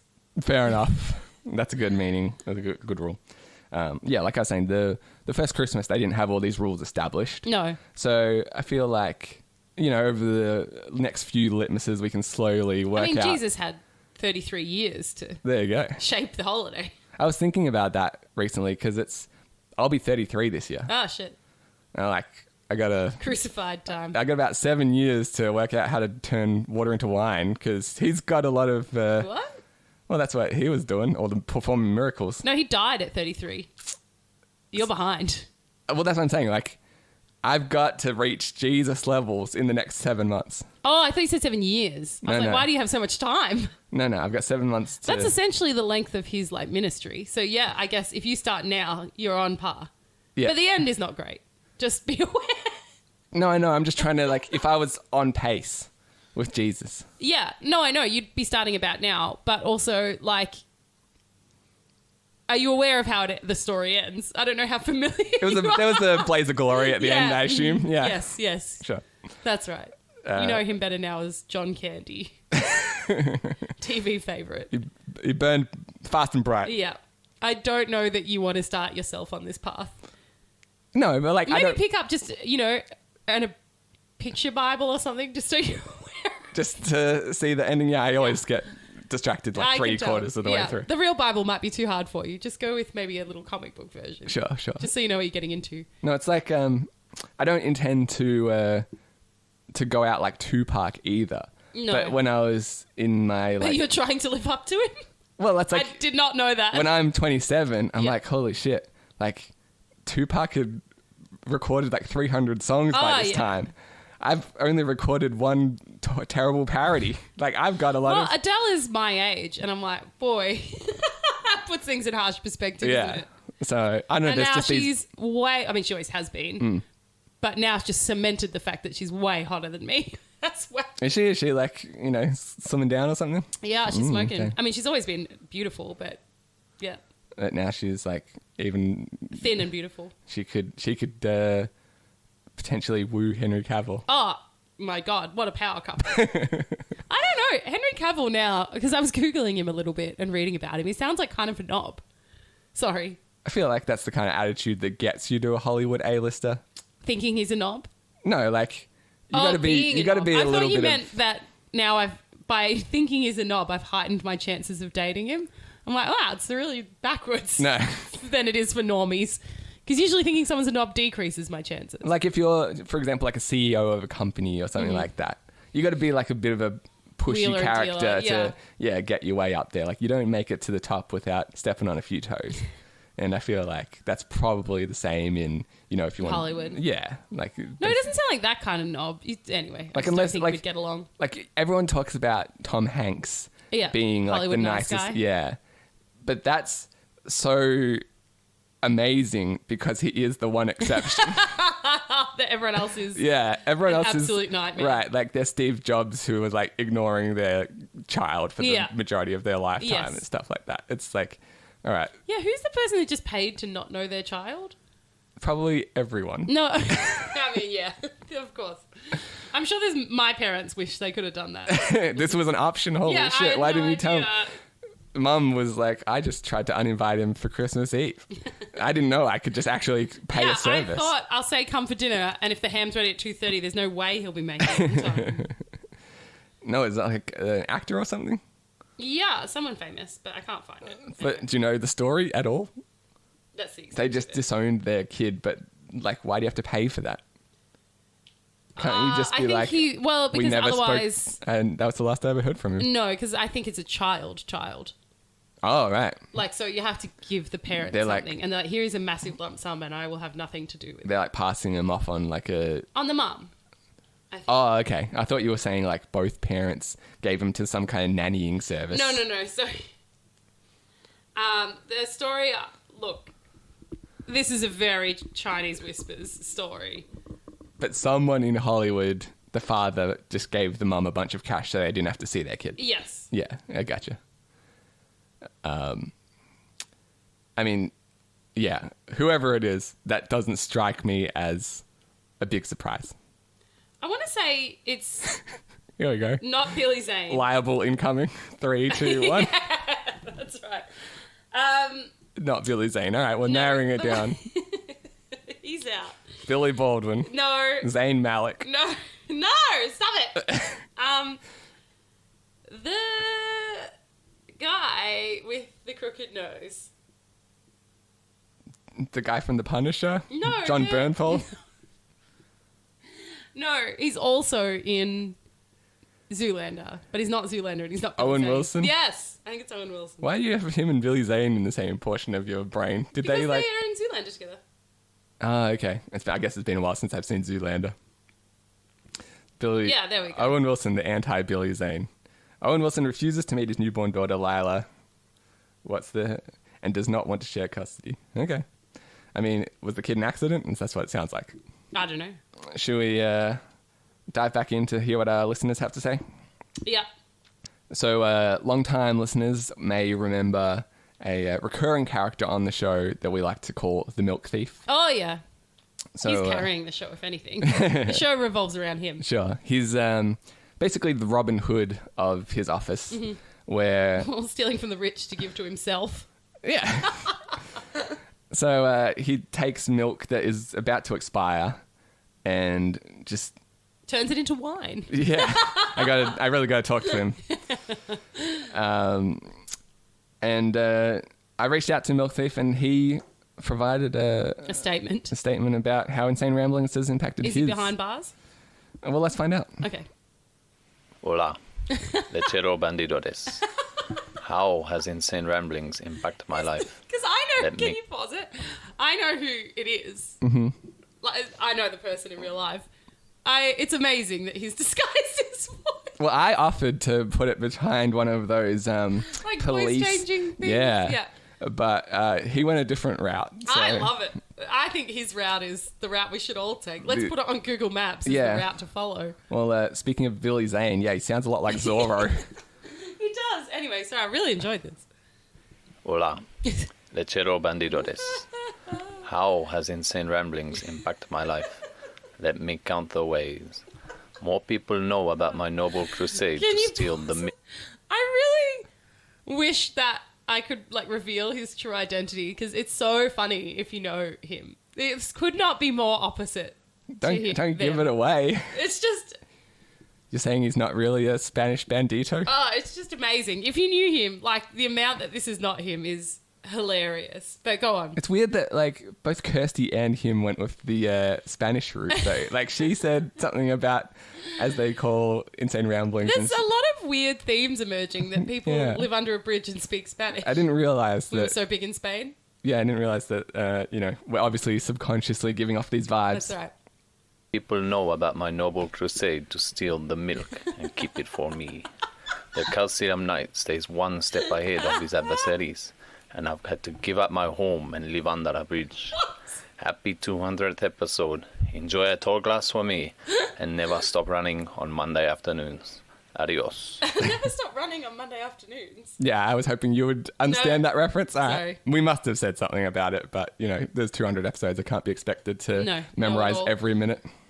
3 out of 4 people living under a bridge. It's pretty- crowded I mean, bridge together. We've only heard 3 started of a little 3. Insane Ramblings commune under that bridge. That's why they're like, no, I'm not homeless. This is where the fans live together in this their is little where we cult. have our meetups. Yeah. Sure. You didn't tell them to say that. It's just I asked them how it's impacted your life, and I don't know. There's a lot of bridge-heavy answers. Yeah, I think that there must be some sort of fandom we don't know about where they meet under a bridge to discuss theories. It's entirely possible. And that's my favourite so far. That was great. I could tell. All right, and I think that brings us to the litmus test. Oh, all right. Yes. Yep. Which is seemingly the only part of litmus that we established. Well, now we've So- established so much more. I know, but it's a work in progress. Yeah. But I feel like we should at least get to this, considering that's the one thing that people might have expected from I mean, this I was episode. quite excited about my gift. Yeah, Which well, is not here. continue to be excited. I can't. It's ongoing excitement.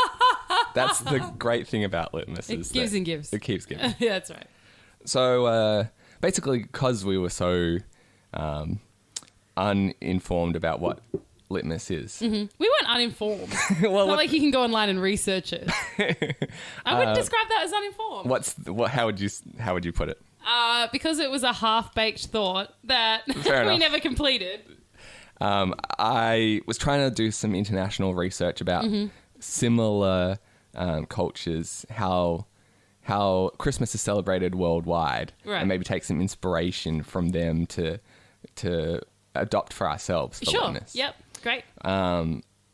Which we'll get to in a second, but I think we can turn this into a bit of a test or a quiz, if you will. But because we can't. It's the only. If I will, which I won't. All right, it's the litmus test. I call it Santas of the World. Okay. Yep. So basically, I've got a list of different types of Santa or Christmas kind of traditions in these countries, and I'll give you the description. Yeah. And you have to, it's basically your job to tell me if this is a real tradition. Oh, right. Or one that I have created. Okay, because this is your favourite format for a game. You keep saying, we've got a new game. Generally speaking, it's the same game. Different format. Same format. Different content. Sorry.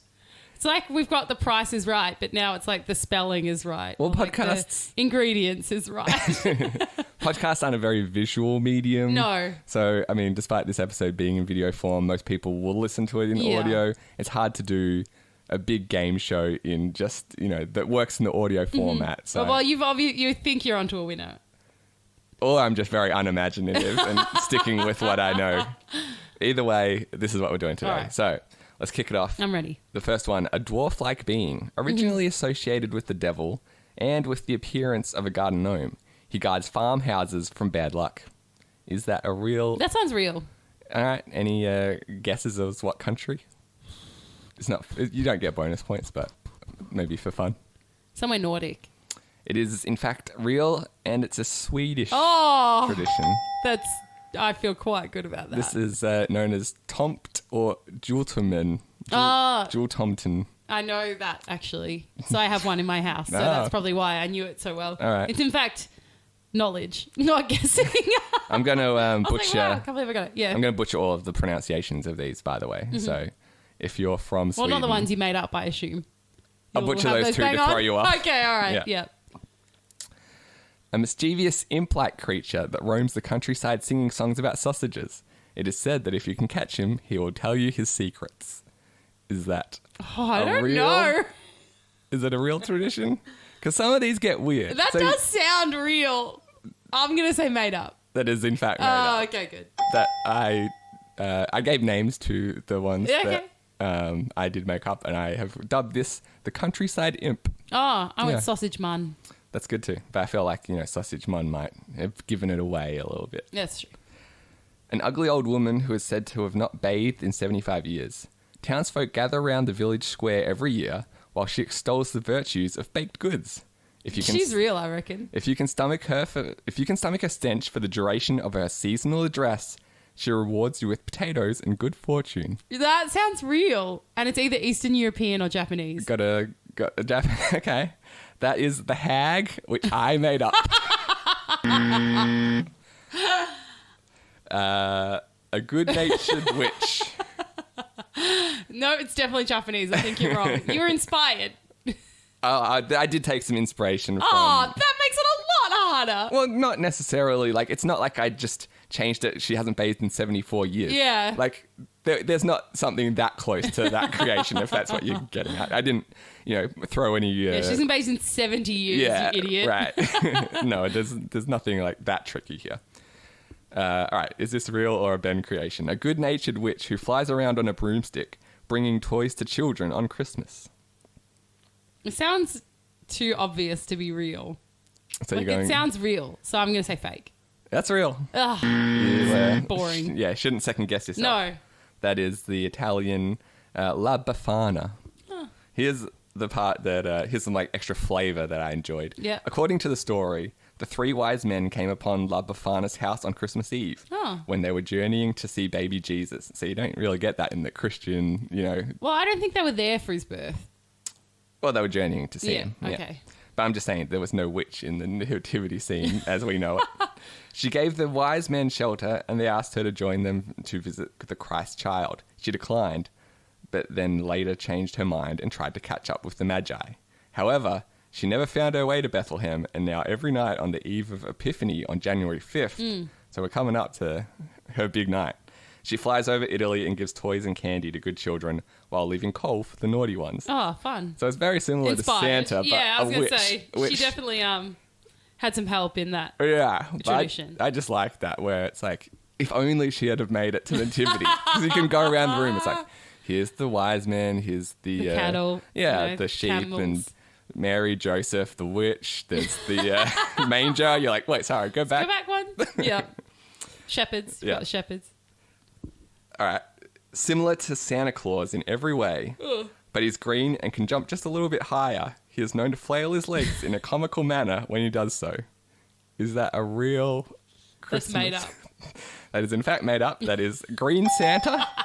Some may say. Was it like Luigi? Yeah, heavily inspired by Luigi. I was like, some of this feels like I've heard it before, but not in a... Yeah, so that's Luigi Santa. Basically. Okay. An amphibious merman-like creature who delivers gifts to children on remote island nations. He is also a sidekick who pickpockets locals during the holiday season, and so it's an annual custom to secure your wallet with a length of twine, or in more recent years, a wallet chain during the month of December. True. That is not true. Oh, that sounds amazing. I wish that was real. That is Aquatic Santa. I have dubbed him. I was really hoping that was real because that sounded awesome. What pushed you over the line? Is it the length of twine? I like that little... It was detail. quite specific. Yeah. No, it was just more a hope. I thought the wallet chain might throw you, but I can see it being a like... A dream I wish my heart made. It's a dream we all wish to be true. It's all right. But the whole sidekick thing was pretty common in a lot of these. Oh, really? Like, there's a lot of... Also, you seemed to have a formula of true, not true, true, not true. So it's nice that you broke from that. I haven't been doing that, actually. Oh. Yeah, so, I mean, I admire you for trying to guess the pattern, but that has not been the case. Anyway, next one. Tio de Nadal is a log with a painted-on smiley face who defecates presents. True. He's real. What country are you guessing that's from? Argentina. It is from Catalonia. Oh. And yes, you're correct. In the Catalonian region of Spain, children place Tio de Nadal under the Christmas tree and feed him nuts and dried fruit in the days leading up to Christmas, while simultaneously keeping him warm under a blanket. On Christmas Eve, the children... Christmas is dumb. On Christmas Eve, the children beat poor Tio with sticks and sing a rather graphic song about bodily functions. The next morning, the children will find that Tio de Nadal has defecated a pile of gifts and sweets. That's so great. So I've got the translation of the song. Oh, good. Because I was like, how can you say there's a graphic song about bodily functions and not list it right here? So here's the English version. I don't know the tune. Please make one up. I will. Shit, log, shit, nougats, hazelnut, and marto cheese. If you don't shit well, I'll hit you with the stick. Shit, log. That's made up. It's real. You made that bit up. I wish I could make that up. That's the genius of Spain. All right, what's this one? An annual event held on December 23rd, dating back over 100 years. Is this Festivus? It could be. Dedicated to the carving of oversized radishes. Competitors create scenes that compete for prizes in various categories. However, since the radishes wilt soon after cutting, the works can only be displayed for a number of hours, which has led to very long lines for those wishing to see the works. True. Where are you guessing that radishes are all the rage? Eastern Europe. It's actually in Mexico. No way! Yeah, the Night of the Radishes, as it is creatively named. So it's in Oaxaca, Mexico. They have a long wood carving tradition, and farmers began carving radishes into figures as a way of attracting customers' attention at the Christmas market. Mm-hmm. The event has since become very popular, attracting over 100 contestants and thousands of visitors. Let's go next year. You want to go to Oaxaca, Mexico? Mm-hmm. I did see some photos of the radishes. I'll put them up in the gallery. on the gallery on the website. And it's pretty impressive what they can do with radishes. I don't know if it's going to take off anywhere else, but I'm glad someone's on it.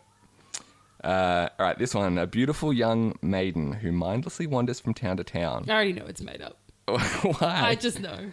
It is up to the You men. had to insert a hot girl somehow. There was actually a number of countries that have like a hot sidekick. Oh, really? So it's like, here's Santa. And Mrs. Claus. And here's like the snow maiden, which like... Because Santa's like chubby and doesn't have the sex appeal that we need to bring in the to enjoy Christmas. The teen demographic. As we all know, Christmas is about sex appeal. It basically there's like a lot of countries that do Elsa from Frozen. That is like Santa's sexy sidekick. Oh right, okay. Yeah, so don't let the beautiful young maiden thing throw you. A beautiful young maiden who mindlessly wanders from town to town. It is up to the men of the family to put on an elaborate spectacle, typically involving dance and extravagant light displays to coax the maiden into their house. If successful, they are rewarded with the maiden's tales of a fascinating journey and finger food.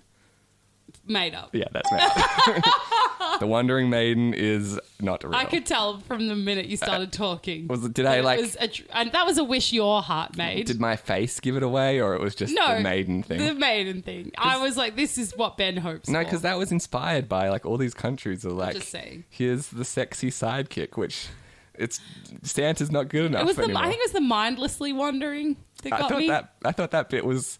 Why is she mindlessly wandering? Made it more believable. No. Because then you have to coax her in. It's like, come here, maiden. Like, there's always like a weird element of... creepy. Like, there's always a catch. Like, you can't just get the presents. You have to like sing a song and dance. You have to beat the log. Yeah. Obviously, Ben. Right. So, all right, you're on to me. The next one. A magical fox with telekinetic abilities. On December 24th, he shows up on your doorstep and asks the question, are there any well-behaved children here? He then reads everyone's minds to determine who's been naughty and nice. Good children get presents, but bad children get kidnapped. He judges very harshly. I want it to be real. Got a country in mind? No, because I don't think it is.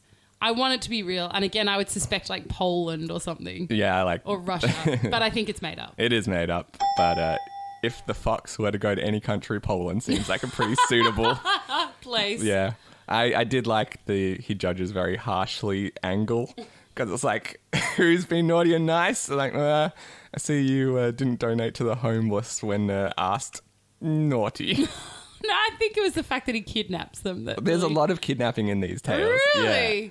Like, the whole, are there any well-behaved children question is a common through line.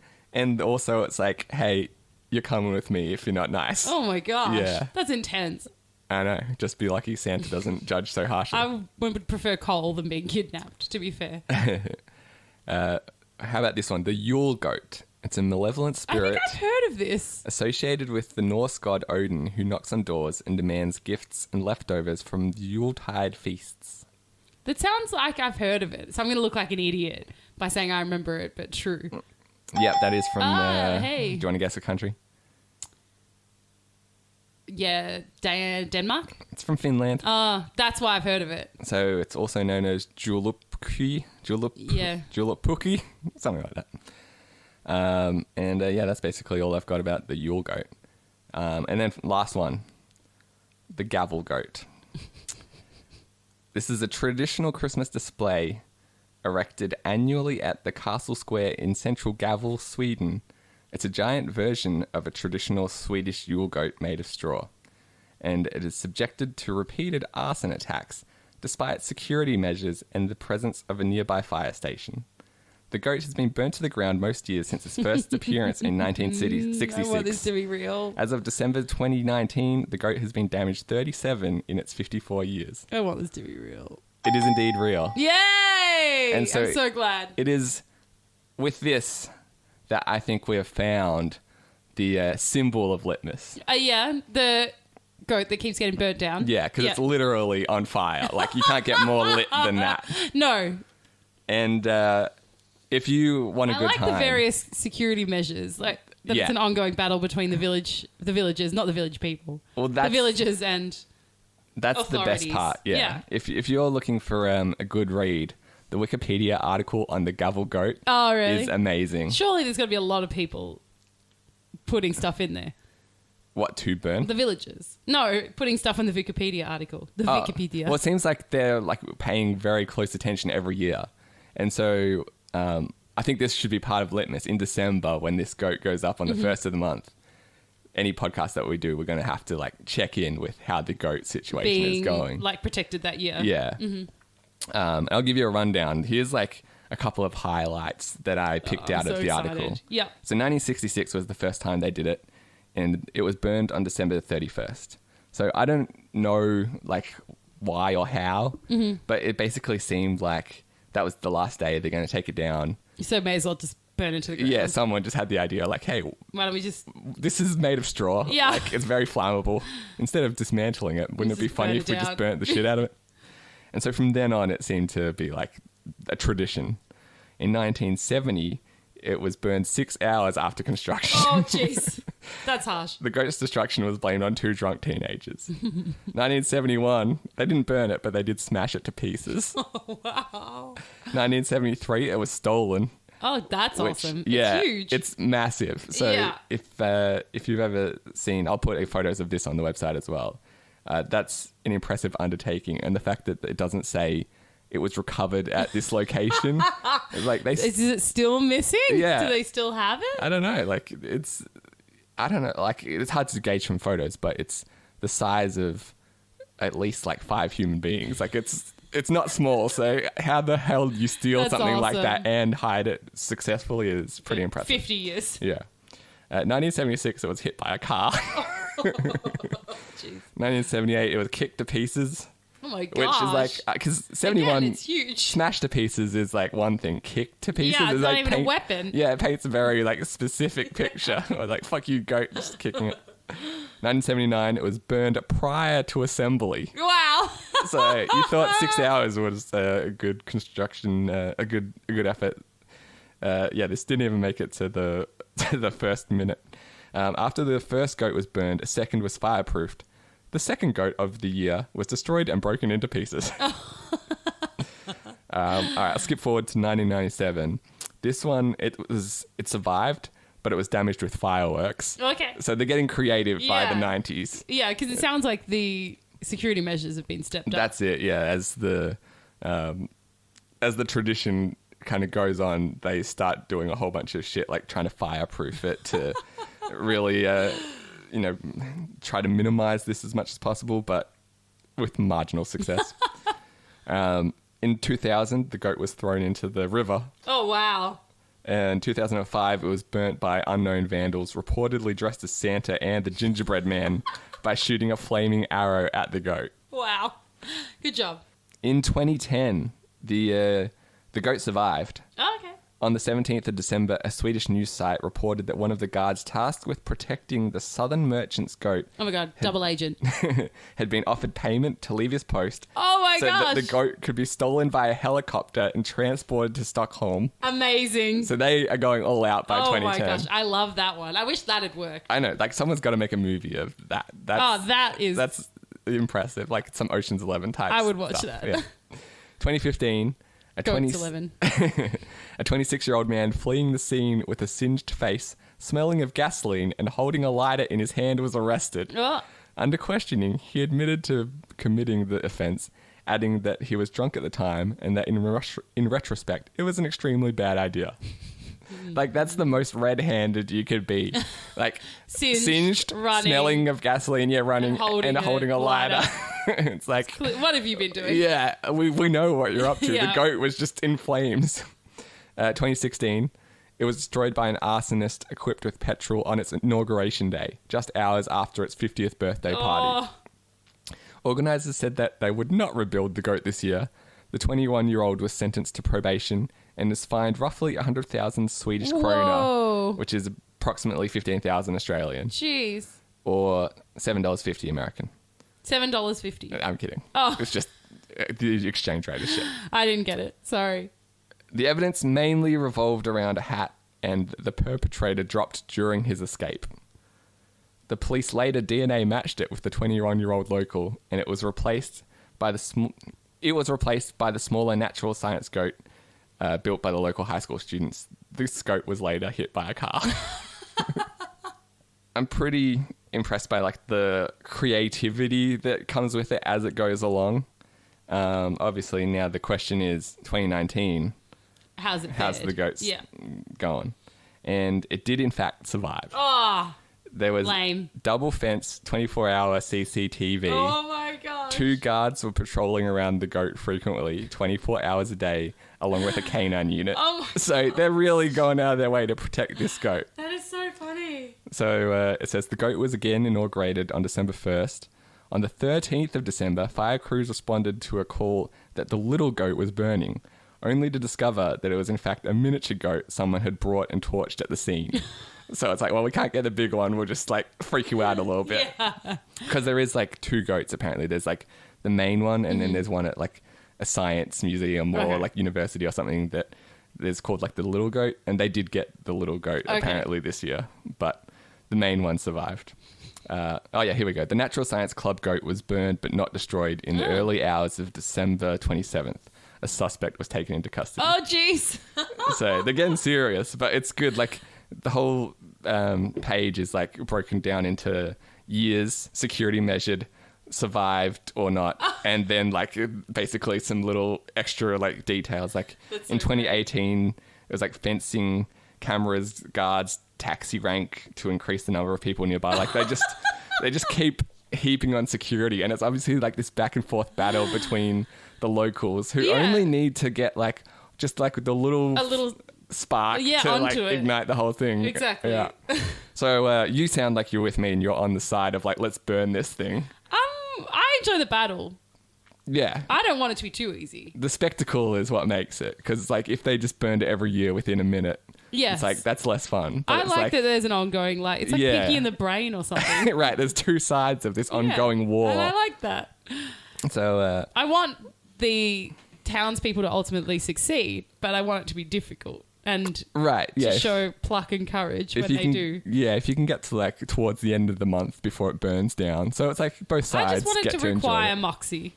And it seems like they're going to have to up their game next year because it's survived 2 years in a row. So 2020, we'll see how the gavel goat goes. But this is my new favourite holiday tradition. Like out of all of the countries in the world, Gavel Sweden seems to be doing it the best. Although I'm not against Catalonia, Spain. They're up there, definitely. Yeah, close second. Anytime we get to sing about a shitlog is a good holiday. As I've always said. Yeah. All right. Seeing as it is a landmark episode, I feel like we need to backtrack a little bit and remember where we came from, which can only mean Ranger Vicki. Ah, really? Okay. All right. Yep. Ranger Vicki. For the uninitiated, Ranger Vicki is one of our older segments and essentially boils down to Vicki reading a animal story. Yeah, just funny animal news. Yeah, and sometimes it was funny bin news. Yeah, one time there was a robot bin story, which I was dubious about how it fitted into Ranger Vicki. And a lot of them didn't ultimately turn out to be true either. Yeah, there's definitely very dubious levels of authenticity with these stories. There's a few urban legends. And you say news, but I feel like it could be from like 6 years ago and it's still being brought up on the show. This one's from the 27th of August, 2018. All right, well that's fresher than a lot of the other ones. It's in a year and a half, so I'll take it. That's so much fresher than they used to be. They used to be probably made up from like r/animal news. What have you got for us today, Ranger Vicki? Breast frisky dolphin sparks French swimming ban from BBC Europe. Breast frisky dolphin? I think that might be the place. Because BRE, city of Brest is where this is happening. Oh, like BREST. No way. Okay, there's a frisky dolphin in Brest. In the city of Brest. I'd be frisky too if I lived in Brest. I definitely cracked a smile when I realised where he lived. Yeah. Yeah, so he lives in, there's a frisky dolphin in the city of Brest. See, I don't know that much about dolphins, but one thing that keeps coming up is that dolphins and humans are like the 2 animals that have sex for pleasure. I think think there's more than that, but yes. Okay, well, dolphins are do. they're one of the few. Yeah. They will have sex with anything as well. So aren't they all frisky? Yes. So this one's got to be particularly when you say, frisky. yeah, he's a frisky, it's like a horny teenage boy. All right. It's next level. I'm excited to hear about this dolphin. Horny teenage boy in the city of Brest would make sense. Yeah. A mayor on the northwest coast of France has ordered a halt to swimming and diving on local beaches because of potential risks from a rutting bottlenose dolphin. For weeks, the dolphin, nicknamed Zafar, I don't know why, Okay. has been entertaining children near the Breton city of Brest and swimming with bathers and kayakers. But officials are now worried the dolphin is seeking too close contact with swimmers. Mayor Roger Lars said a number of bathers had been scared. I issue this ban to protect people's security, said the mayor of Landevenik. I will just roll with that The pronunciation. 3 metre, 10-foot dolphin. So, as in 3 metres or 10 feet. Yeah. Not both. Yeah, we're just adding them up. Yeah, 2 different kinds of measurements. Had initially delighted locals swimming with water sports enthusiasts in Brest Harbour, but had since moved south to his village of 300 people. According to Le Telegram website, the dolphin had not been aggressive but had rubbed up against boats and swimmers alike, even in shallow waters. Last month, a swimmer had to be rescued by a boat when the dolphin trapped her from returning to the shore, it reported. Well, what was it doing? Like, how do you trap someone? I don't know. They wouldn't let her swim back in. Because kept, it cutting kept, her off. rubbing up on her? Yeah, I don't know. Okay, because, that could be, a violent dolphin as well. Like, it doesn't necessarily say, it was trying to mate with her or something. It was just... Yeah, it doesn't quite... I'm not sure why they think it's horny. They don't really say. They're just clickbaiting you. Yeah. A kayaker said the dolphin had leapt over his head and a Spanish holidaymaker complained too after being confronted by the dolphin. Leapt over his head, very free willy. I liked the other guy who, quote, was confronted by the dolphin. Yeah, what is it doing? It's not holding them at gunpoint or something. If it is, put that in the article. The last straw appeared to come last week when the dolphin tossed a young woman in the air with its nose. It sounds like it's just escaped from SeaWorld Yeah, or something, it and it's does. just trying to do tricks for people, and they're like, it's obviously super horny. The mayor said swimming and diving would be banned wherever the dolphin's presence was confirmed, as well as approaching within 50 metres of the animal. A specialist at a Brest aquarium said there was a risk that the dolphin could cause unintentional harm. However, Breton lawyer Erwan de Cornec denounced the restrictions as over the top. How many accidents have there been with a dolphin in Finstère since our 2 species existed? None, he complained. So wait, say that again. How many what have... How many accidents have there been with a dolphin in Finstère since our 2 species existed? None, he complained. But he's worried that this could be the first? No, he's saying it's over the top. Oh, I see. Well, all right, I'll watch out for frisky dolphins. But I feel like he's getting a bad rap. I think they're just kind of... he's a playful dolphin, and they're like, nah, he's horny and on the prowl. I also found 2 other runners-up. One that was, they gave MDMA to octopuses, and it made them pretty much like the effects of MDMA on humans. You know how they're really solitary. And... Is this a surprise? Surely you give MDMA to any living being and it's going to flip the fuck out. Yeah. Well, no, it seemed to become like a friendly octopus, and they'd give each other octopus hugs. Oh, that's kind of cool. Yeah. So Now, I want to be the scientist assigned to that, experiment. I want to be the guy who gets the funding. Yeah. Surely you've got to be laughing your way out the door. That's some government that's got way too much money to burn. It's just you want to do what now? You know what? Go on. Knock yourself out. I am curious to see. Maybe they're those trying to work octopus themselves hugs. way up to the dolphin and see if that would chill him out a little. Well, there is a famous story about a scientist who they tried to teach dolphins to speak. Oh, yeah, that is fucked up, that story. I'm sure we've got to have talked about it at some point, but I had to learn it in psychology for some reason, and I try not to think about it as much as possible. For some reason, because it's the greatest experiment that human beings have ever done. Here is the pinnacle of human achievement. Yeah. And it's horrifying. No, I think it's like you're going to become experts in human nature.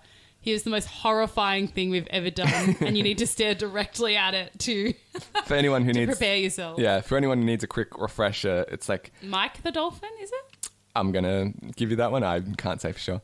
It was a female scientist and a dolphin were basically stationed in a flooded house together, and they had to live together. And I guess the hope was that if she talked to it enough, the dolphin would speak English, which didn't happen. No. The dolphin kind of like fell in love with her, and he was definitely a frisky dolphin. Oh, There's like a lot of, I think she had to give him like a dolphin hand job at some point. And it tried to have sex with her. And Peter the dolphin. She was living with Peter 24 hours a day. And then eventually they start dropping LSD together in the hopes that that would somehow teach the dolphin to talk. So, I mean, I think it's pretty obvious that once you get to that point, it's not going to work. But just on the like 0.5% chance that doing LSD with your dolphin boyfriend is going to teach it to talk, like, I'm glad someone's testing these waters, you know what I'm saying? Not. Put me down as a no. Fair enough. Well, thank you, Ranger Vicki. All right. I think we should check back in with the listeners. Yep. This one is from Jamie, who, again, it's been a loyal listener. People might remember him from the time that he snuck into my bedroom on New Year's Eve, and we played the audio that he recorded during that break-in during one of the after shows. It was like him and another friend of ours, Alyssa, and they were like trying to hide in my cupboard, but then they realized that my cupboard was like full, and so like I'm watching this through the doorway. It was like the worst, I don't know, heist. Yeah, they were basically opposite of the Garble Goat. Yeah, they were trying to leave glow sticks all around my bedroom and stuff. So when I did eventually go to bed later that night, I get into bed and there's just like glow sticks everywhere and like in my drawers and all that kind of stuff. But like I was busy, you know, just like attending to other areas of the party, and I kind of see them like messing around in here, and like I didn't realize that they were like trying to be stealthy about it because they were so terrible. Obvious. So that was a good Jamie memory. Another one is when he was stuck on a boat in Vietnam. Oh yeah. And he only had an iPhone with like one like MP3 or something. Like he didn't have like a lot. It was just whatever he preloaded onto his phone. And one of those things just happened to be one of the episodes of our podcast. And so he listened to that and still couldn't go to sleep. And so he listened to it again back to back. So that's like a super fan. If you, I think he listened to it about 4 times or something. Yeah. So Jamie, I had to catch up with him naturally. And see how Insane Ramblings has affected his life. Hi, my name's Jamie. Yay. I'm sure you've all heard of me. Yeah. It's an honour to have made it to episode 200 of Insane Ramblings. Insane Ramblings and becoming a D-grade celebrity as a whole has turned my life upside down. It was all fun and games at the start, but with the cult following that the show has, one appearance was all it took. Within 3 months, I'd moved out of Mum and Dad's house and into the garage. I met a pretty lady, another star of the show of course. She became my backup singer. We had 2 kids together. Life was pretty good. Married to Kirsty? I was the most famous voice in all of Murder. But it was all a little bit too much too fast. Oh no. We've definitely had our struggles along the way. Pretty much within the first 2 weeks of appearing on Insane Ramblings, the calls and emails started coming through. People just loved my voice. They wanted to hear more of it. So I started writing my own songs. This first one I wrote, I like to call Bitches. Before we get to the song, like I listened to this the first time just through my computer speakers. I didn't hear that weird squeak in the background listening it to like that I hear with the headphones. What the hell is going on? I think he's like touching the strings of the guitar.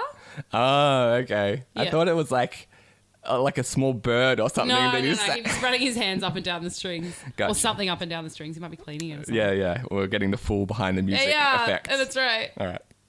Moving to the country, gonna get me a lot of bitches. Moving to the country, gonna get me a lot of bitches. That song really took off. People would always tell me how they said it sounded quite familiar. So I think they really connected to it. People really want bitches. Well, after that, I had enough money to go out and buy my own guitar. So I went out and got myself an electric guitar. Had he previously borrowed it for his I guess so. debut single? Obviously. But unfortunately, I didn't have enough for an amp. So the music is a little tinny. The electric guitar really brought it to another level. Yeah, I did have to follow up with him just to try and get the narrative straight. Right. Because he's like implying that he went on tour with these songs, but he didn't have an amp. So I was like, did you have an amp for the tour, or it was just the initial recordings that you did? Yeah. And I don't know if I got a straight answer out of him, but I like to picture him on stage performing Without to a crowd everyone's leading him. Yeah. Shut up, guys. I was able to make some unique music that hadn't no been kidding. heard anywhere in the world. Like this song.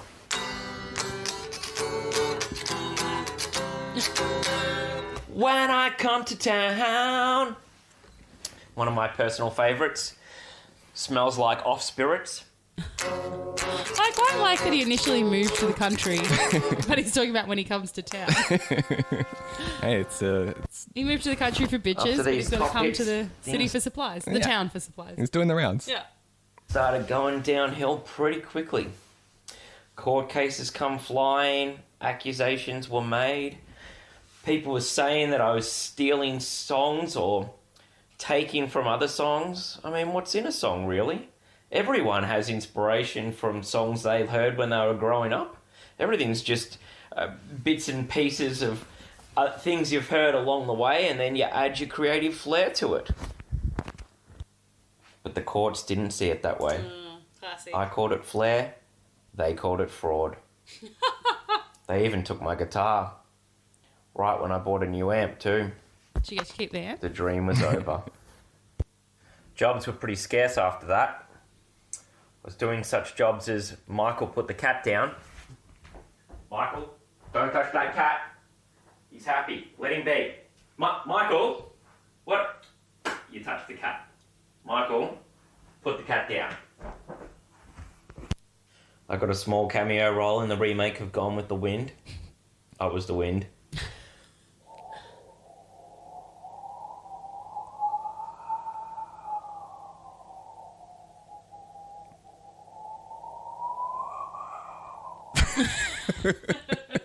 Yep, that's pretty much where things dried up.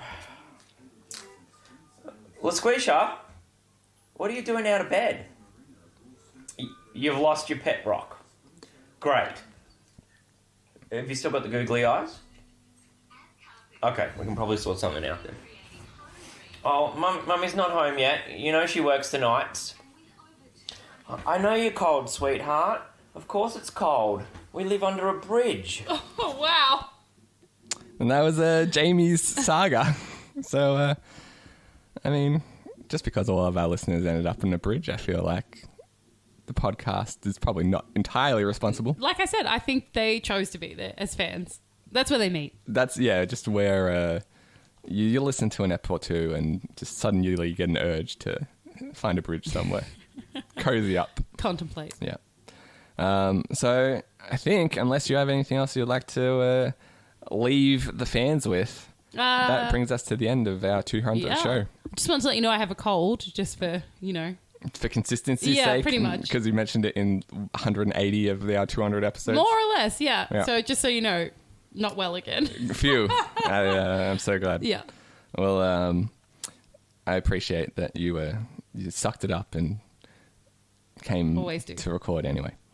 Now, if I get sick because of it, this one is definitely on you, and Sounds like a you problem. Damn it. To come back from that, isn't it? I want to leave all the listeners with some classic insane ramblings. We're going to throw it back. Oh, good. So, the show is not yet over. In 2014, we recorded a couple of segments that have never been aired. Oh, gosh. And It's probably a good reason for that. There was indeed. Oh. Episode 200, though, I felt like was the time. So this was basically the most awkward thing that has ever happened to me. Really? And What is it? it's the time that I guess I misread the situation, made a move on a coworker, and was completely rebuffed. Yes, it rides again. Yeah. I'm so pleased. Yes, it rides again. So this was over 5 years ago This has now. been in the vault. Yeah. Like an actual vault, which is the folder on Ben's computer, and I have been... Entitled Vault. Yeah. Do not open. Yeah. Mum. Until 2020 I've been at least. hoping this would come back around. So, I'm so pleased. So it's in 3 parts. Yeah. Because this is quite the ongoing, like much like Jamie's story. This is a saga. The first one was from May 1st, 2014. What do you call it? Ben's rebuffal? Sure, let's go with that. The second part was from the next day, where we like recorded a phone call. And then part 3 is September of that year, September 17th. And so the first one, that was the same day we recorded episode 67. Mm-hmm. The part 3 was the same day we recorded episode 74. Okay. So this is over 130 episodes ago. We're going to give you some vintage insane ramblings. Yeah, I still smile about this. I'm glad someone gets some amusement out of it. It took me 5 years before I could to bear to face the world. And she had to move to the other side of the planet before I contemplated. Even talking about this. Yeah. So, I was listening to it back for the first time since recording it. And it does seem like a bit like 25-year-old Ben problems. Oh, really? Like, I don't know if we really captured how awkward it was. But at the time, I remember thinking like, whoa. Yeah, just like picture this. Particularly at your workplace. That's the thing. Like, if it was just some random person that you're never going to see again. Well, I don't have to worry. Yeah, I never have to see this person again. Who cares? Right, but this was someone that I had to see daily. And so that's really... just picture like whoever your coworker is and imagine this happening to you and them. It's just good stuff. Yeah, so there was a few... Because I was like even a little confused about the timeline listening to it back. And it happened to me. So I did want to clarify up top that she invited me to a concert. Mm-hmm. And so I didn't mention it until like part 3, but we were going to see Kanye West. Yes. And then that concert got delayed by about 6 months. So that's why initially the conversation took part in May. Oh, right, because we were waiting for the end. Yeah. And so then I make the move, get rejected. And I think she's married now. But she's not married. Oh, she's not? No, at least not to my knowledge. No, I think so, at least not to me. And I'm like, well, we all know established that. So, yeah, the concert got delayed by about 6 months. And, I think it was like a blessing and a curse at the time. Because it's like, all right, well, maybe by the time to, like, the concert rolls... it won't be as awkward. But also... Now I have to wait 6 months before we can kind of clear the air. Like it almost felt like a fresh start at the concert, and I didn't get that. And even though it might feel like I've spoiled the story by telling you what happens. You haven't. Yeah, and even like listening back to it, there's like I just skipped over a whole bunch of details, and this next segment goes for an hour. Like, this was a long story, wow. But I was trying to do the short version of it, and that's why I think some of the timeline got a bit confusing, because there was, like, bits and pieces that I didn't fully explain. But, yeah, this is going to be one of our longest podcasts ever, so strap yourselves in for this. So thanks, everyone, for listening. You can email me, ben@insaneramblings.net. You can reach me, Vicki, at insaneramblings.net. Podcast@insaneramblings.net will also find us. Of course, you can rate and review us on iTunes, which is one of the best ways to help us, as well as subscribe, and that will get you the episode straight to your iDevice. Jump on our Facebook page, facebook.com/insaneramblings, where you can like our page and follow everything we do. And Spotify is also a good place to find us. Away Seaboat. Away Seaboat. So. All right, so this is a special bonus show, or depending on how long this goes, segment. Maybe 1 to 10 years from now. So, yeah, should we set the date? We're recording this at 6:58 on... The 1st of May, Thursday the 1st of May, 2014. Yeah, so if the year of our Lord, 2014. Is that how it's phrased, the year of our Lord? So. I don't know what Lord we're referring to. Do we need to have a king? Is it the year of our Lady currently? Well, I don't know. I don't know. Is it the year of our Lord as in Jesus? That's what I would have presumed coming from you. But, I mean, then, like, why does he only get 2014? It seems like a weird... No, he gets every year. Oh, okay. Yeah. Sure. All right, well, this is the year of our Lord, if that makes any mark on time. If that helps you at all. Good. So we're going to archive this until need be Not unearthing. Even until needs arise, until it's safe. Until it's safe to put this to the internet. So basically it's like when years after the war when all the classified documents get declassified for the interest of the public. All right, so this... So there's currently war were declared. I guess we should start by telling this whole story. Yes, we should. So it began with Ben and a love interest at work. I wouldn't even say a love interest. I would say a fellow colleague. Okay, fellow colleague. Yeah. Not just a colleague. Well, you got to build the relationship. Yeah, it's true. So they work together. Me and another female, and being a female, not another female. No, I didn't want that is confusing. Lead the witness. Again, also confusing. Between now and the next time this goes to air, I may have got a sex change though, so that will. We don't know. That could further confuse things. It's very difficult to know. At present, the future. Male. Yes. The current male Ben is working with a female. That should be how every children's storybook starts. Once upon a time. Yes. Who. I won't go into every little piece of evidence, but through a series of events I suspected was interested in me. She went for the party pash. Well, look, you're skipping way ahead. Sorry. We got to back this shit up. My mistake. Okay. So just for a couple of examples, we went to a music festival together. She was quite keen to invite him to stuff. Right. So she invited me to this festival about 3 times just on our walk to work, and she was right to do so. I wouldn't have actually gone. If you need a physical idea in your head, she looks a bit like Knives Chow. Okay, yeah, that's not bad. It's quite close, isn't it? She looks a lot like Knives Chow. From Scott Pilgrim. From Scott Pilgrim, yeah. And so, no, she was right to invite me 3 times because I feel like it was the 2 invite. The first one is out of politeness. Yeah, the second one is oh yeah, definitely come. And the second one, I still would have maybe declined just out of laziness or potential awkwardness. Yeah, see, I tend to decline. I need to be asked more than, if it's a friend, if you were come to my party, I'd be like, see you there. But if it was a work colleague or Exactly. At this stage, we had talked at things like the company Christmas party. Yeah, right. But never really that one-on-one. So I'd be like, situation. Oh, nah, thanks. Or if I happened to walk by when they're inviting someone else and they were like, oh, and you should also come. Out of obligation almost. Yeah, it would feel like, oh, you just happened to be standing there next to the person I wanted to come. Exactly. So I'd be like, oh, no, thanks for inviting me. I'll be fine. So it's hard, though, not to be a creep, but we'll get onto that later. Because if someone I was not interested in kept inviting me to a party, I'll be like, back off. Well, I would have declined. It's not like I was interested or wasn't interested at this stage. No. I just feel like I didn't know her well enough to go to a party. So 2 invites, I was like, well, she's just being nice. No deal. Or the 3rd invite, I'm like, holy shit, she's serious. I better go to this party. She really wants me to go. Yeah. And so I did attend. It was a good time.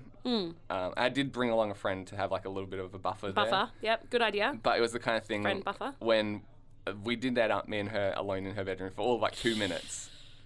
That's weird. Why is that weird? I don't know. How does that come about? She wanted to show me her mystery box. Oh, yeah, that's a pseudonym if ever I heard one. Yeah, well... Was she really showing you something called a mystery box? Yeah.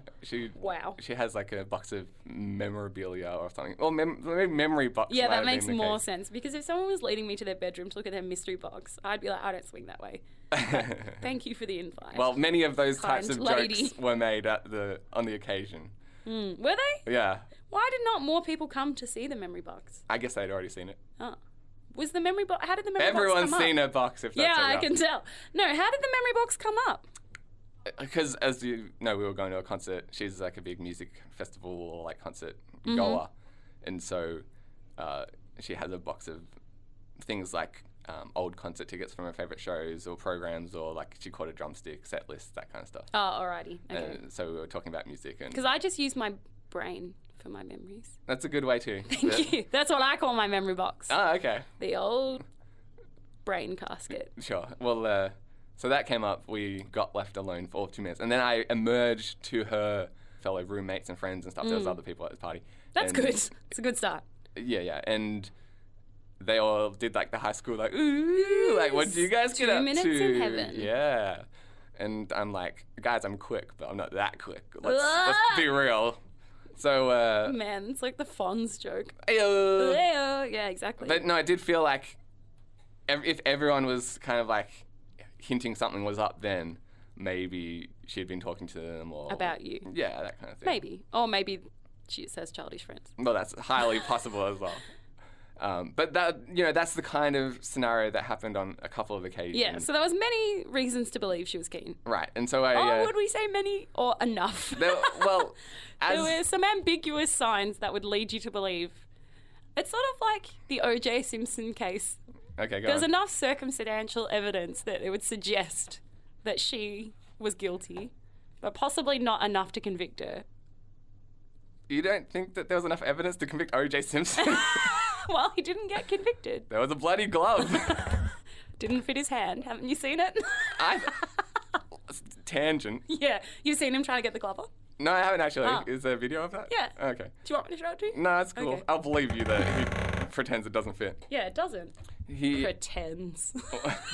Well, I played softball for high school inter-school sports. And you had to fake a glove didn't fit?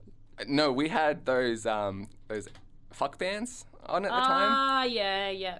And for sports, they weren't allowing us to play with one of those bands on.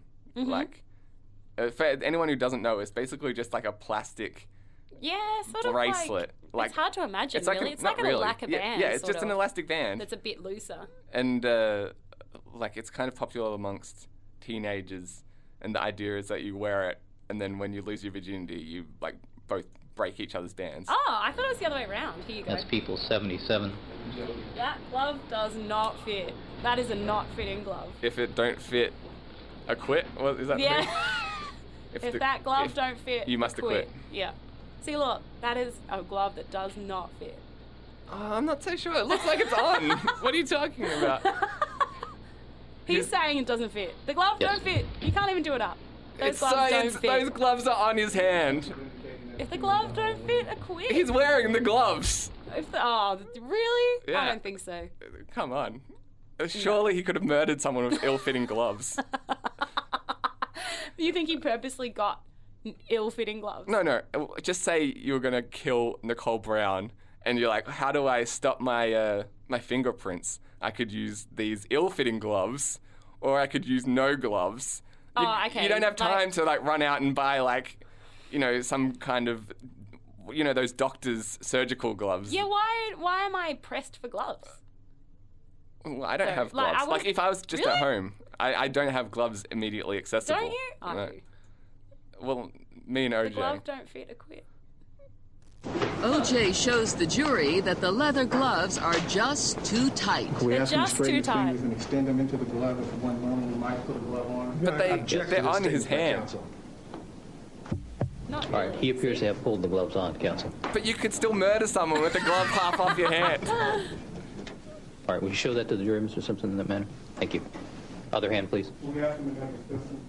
All right. Anyway, we're getting sidetracked. Did you not know about F-bands? So I just got amused by this one comment that came up as the only comment on that video. It said, "Stop bullshitting, OJ. We know you did it." Say it again without coughing through your... No, that was me laughing. Yeah, no, say it without laughing. I don't think anyone heard you. It said, "Stop bullshitting, OJ. We know you did it." Exactly. So I was playing... I was just amused that was the one comment on that video from Major Tom. So I was playing softball and... No, I didn't want to bands break... were, you put them on when you'd done certain things. You'd wear a different colour depending on what you'd done. Well, that's the other thing is I'd heard that you break it when you do certain acts as well. See, I used to wear them not knowing. And then you'd break it and everyone thought you were a huge slut. I don't know, did they? Well, now looking back, are you like, wait a minute, all those kids lost their virginities? And I didn't even know. Yeah, but no, so I was playing softball and I didn't want to break my band prematurely. Ugh, that's Everyone was like, awkward. he just shot his wad over the softball field. Oh, gross. This is a tangent, but okay. And so I tried to get it off in front of my coach, and she wouldn't let me play unless I got it off. Oh. So there was a time where an ill-fitting glove was considered to be worn so I could play softball. So Really? you can wear a glove over it if that works. But then Why did you have to wear something over it? that was just the rules. You're not allowed to wear jewelry, I guess it was classed as on the field. Hardly. Yeah, exactly. But I guess they were being stupid. Yeah, I about it. reckon. Sticklers for the rules. Right. And so I couldn't sit out because there was no lack of players. So you had to wear the glove and it didn't fit? They were like, well, the glove idea was pitched, but they couldn't find one. Ah, okay. And so then my coach eventually got pissed off and she got the thing off without me breaking it. Ah, okay. And so she could do it. OJ could do it. Anyway, so I think there's not enough evidence to convict her beyond a reasonable doubt. Well, evidently. No. But we went to another party together and had pre-drinks at another work colleague's house. And she, I got the vibe that she was into me. I mean... you had reason to believe she was keen. She was sort of hanging out with you, going where you went. And just conversation was leading that way, that kind of thing. But we ended up not having a lot of one-on-one time that night. Yeah. So eventually... she went to the kitchen to refill her drink, and so I followed her in there. This is about midnight, and she suggested doing shots. So we did, and in my experience, it's not like you just do shots to fuck up your Sunday. You do shots because... How old is she, though? I don't know, maybe 2 years younger than me, maybe 3. Yeah, she might then. She might just do shots for, kicks? Yeah, we used to in our early 20s. We're old people now. You need to factor that in. I would only do shots in that situation if I was if everyone was doing it. But she suggested it. So that says unusual to me then... I don't know. I wouldn't go that far. What, you think she just wanted to drink my alcohol? Sometimes I used to just do shots for the hell of it. Just because you wanted to get fucked up? I guess so. I don't know. I don't have this deeper motive for many things that I do. I feel like that's a possibility in hindsight. Yes. At the time. But in the time, it seemed like a sign. Yes. But I was in the kitchen and the rest of the party was in the lounge room, but they could see into the kitchen. So I tried to I'm like, well, this seems like a good opportunity to make a move. Go for the kill. And so I grab her hand and I try and pull her close and I just tell her to come here. And with the intention that I would lean in for the kiss once she does that, once she gets out of sight of the rest of the party. And she turned to me, well, not even turned, I guess we were already facing each other. But she puts up her finger and is like, this is not going to happen, and then runs out of the room. Wow. And so I was kind of a bit... taken aback. Yeah. And so I went to rejoin the rest of the party and the only spare seat was where we'd just been sitting, which was right next to her. So I was sitting there, and then about 5 minutes go by, and she obviously noticed I looked a bit shell-shocked or something, and asked me if I was okay, which I played it off. I was like, yeah, I'm fine, don't worry about it. But now I feel like that was my opportunity to ask her what was up, and I screwed it up. Yeah, ruined it. Be like, thought we had a thing. Yeah, and so that was about maybe a month ago. And you weren't even interested. You didn't even know if you were interested. Well, I wasn't not interested. I obviously tried to make a move and it didn't play. Yeah. But you know how when someone is interested in you, it makes you more interested in them? No. I've had... I've had girls back that theory up. Really? Yeah. If someone's interested in me, it usually doesn't make a difference. Okay, well, it puts a thought in your mind is all. Okay, yeah, it does. You're like, could I? No. So I missed out on my opportunity to talk to her, and then it was a bit awkward for the last couple of weeks, or the couple of weeks following that. Yeah. Because we worked together, I walked past her department at work one day, and she waved to me. I think she was trying to be overly... being like, oh, look, we're such great friends. Yeah. See how good things are between us. And It's so not awkward at all. Right. And so I waved back, and then the whole department waves at me. I'm like, well, this is Was weird. it really 10 people waving? Maybe another 3, including her. That's so good. I felt like it was... I was in the intro of a 80s sitcom or something. That's one of my favourite parts of the story. It was just well, I don't know. It could have been that they didn't even know what was up, but I don't think they did. There's also a possibility that she told them, but it doesn't really matter. That's it was just my favourite part of the story where you waved to her. And Yeah. the whole department waved. There was it was just a vibe for the next couple of weeks. That's so funny. I love that part of the story. And so we're all. I feel like we're back to normal now. Yeah. But I've been trying to work out what was up. How did I misjudge things so bad? So or poorly, yeah. Why did she change her mind? That kind of thing. Where did we go wrong? Right. And so me and Vicki bumped into her quickly on the way home. Yeah. Or on the way to the studio, sorry. Well, we were going up the up escalator, And she was going the down one. So right. And we're hard to miss. I'm wearing high-vis track pants. There you go. You had a big arrow and a sign, like neon flashing. Yeah, like... Vicki. I'm with Ben. Right. So this is what prompted I'm not this wearing discussion. makeup, though, to be fair. Okay, well, that's an important part of the situation because we waved and then about 2 minutes later she texted me. She's a cutie with a winky emoticon or something? No, it was a giggling monkey. It's actually the speak no evil monkey. Okay. But people seem to use it as... Right. So we were trying to analyse what that meant. What the heck that was about. Because she was obviously implying, oh yeah, this is Ben out with his new girlfriend, obviously, when things didn't work out between us. Giving a lady a shot. Right. He's his second choice. But me and Vicki... We got a visit from Platty, the platonic friendship platypus. And he is not convinced. No. So we know that there's nothing going on here. Oh, I thought you were saying he's not convinced about you and her. Oh, well, that too. What does Platty, the platonic friendship platypus say? He's a mascot that is for the friend zone. Yeah, but he didn't need to visit us. We already know that That's right. I'm getting my mascots mixed up. Yeah. I thought Platty came around when someone needed to be informed. Yeah, that they're in the friend zone. Well, anyway... Platty has another role of just being like, yeah, you guys are still friends. Maybe she needs a visit from Platty to tell me that I'm not in the friend zone with you.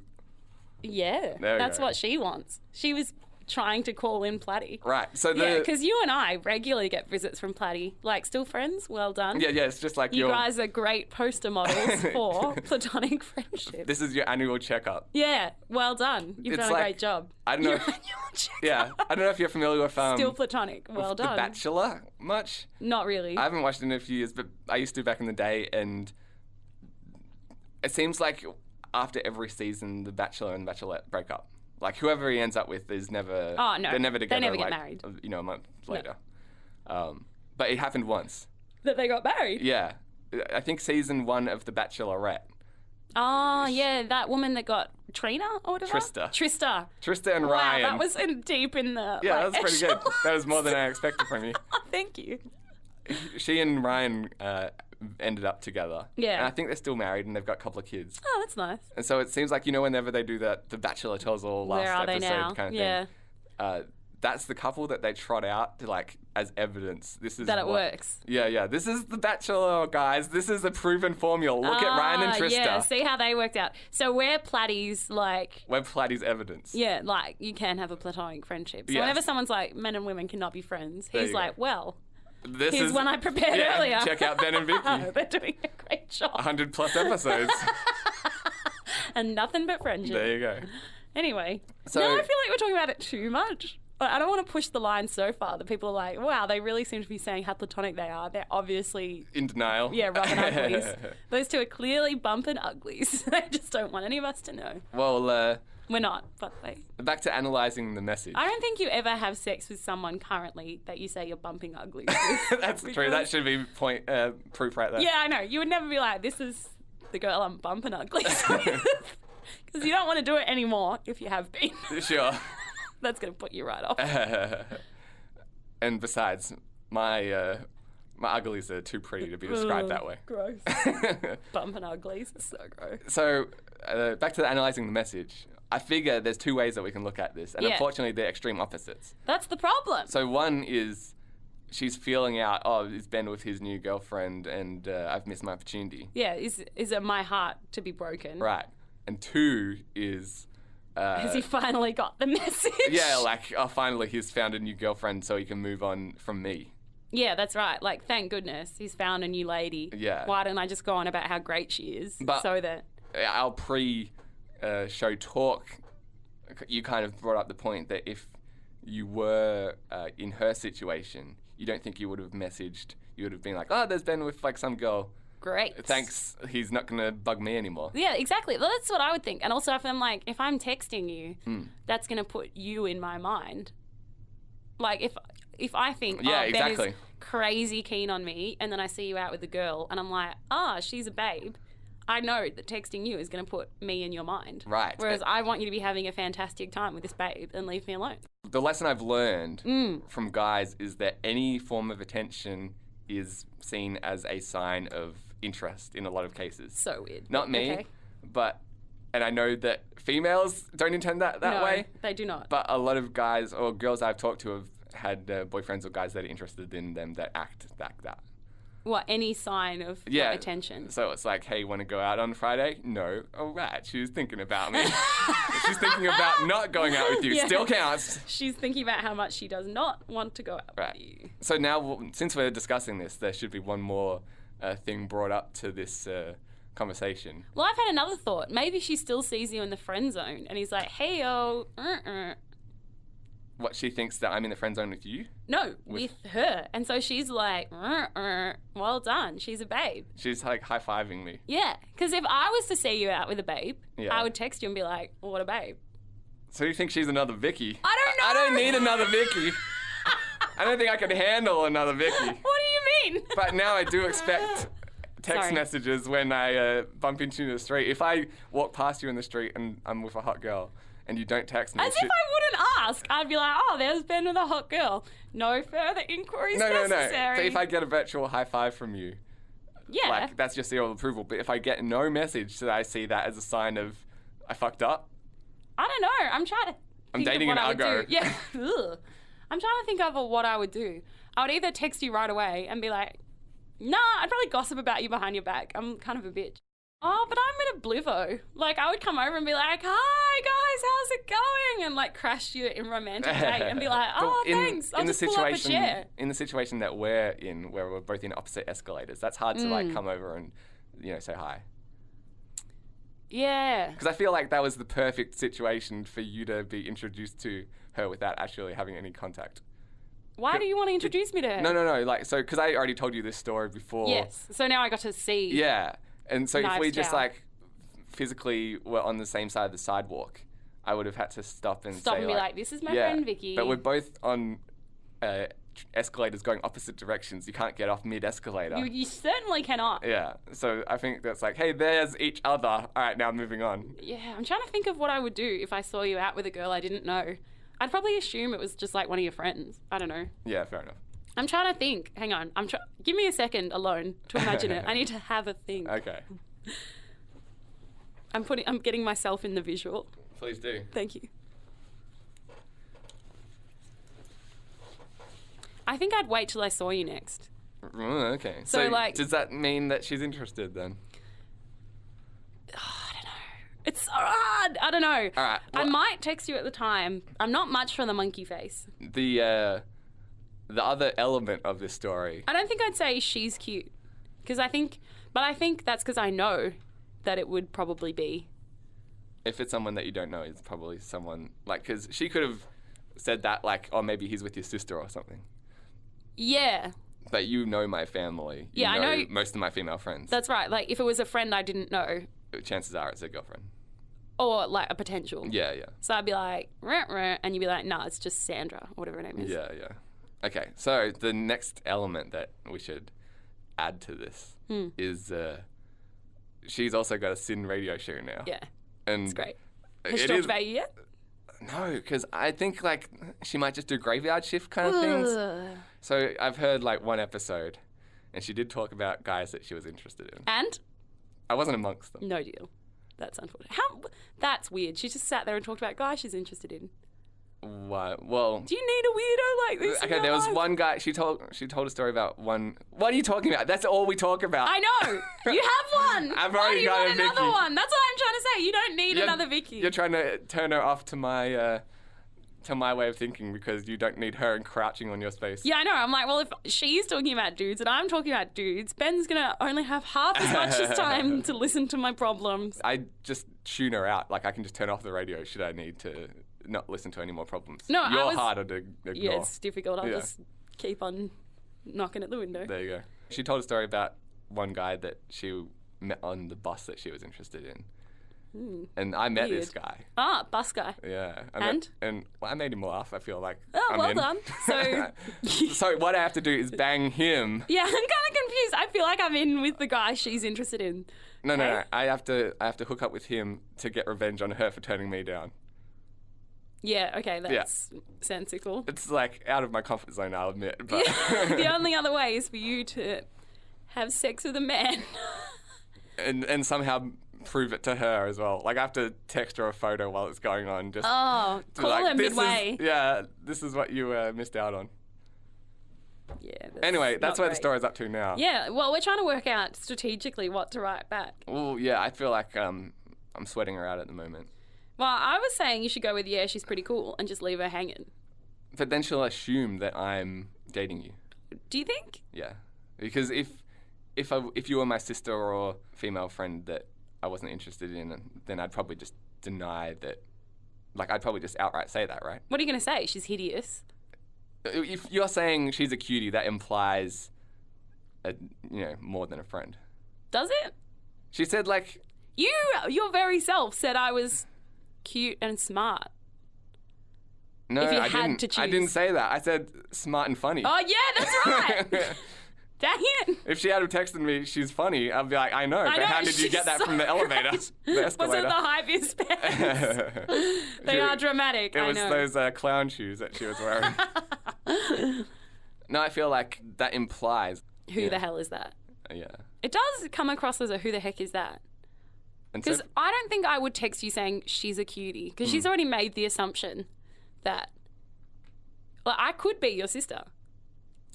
Yeah, but I think that's why she's feeling it out. That you've known since you were 11. Yeah, but I could very easily be that. In fact, that's who I am. The point is, she has no idea who you are, and now this is her way of checking. Because she's not platty. Because I am so platty that I'd be like, who the heck is that? And you'd know it wasn't jealousy. Yeah, but if she's like, who's that? Then that might imply that I'm into you and I'm feeling jealous and... That I care who that is. Yeah. So she's got to ask who it is without seeming to care. Exactly. Who's that? Not that I care. That's what I'd send. Right. Not that I care who you hang out with, but who's that? Yeah. Just because I'm making a scrapbook on people I met today.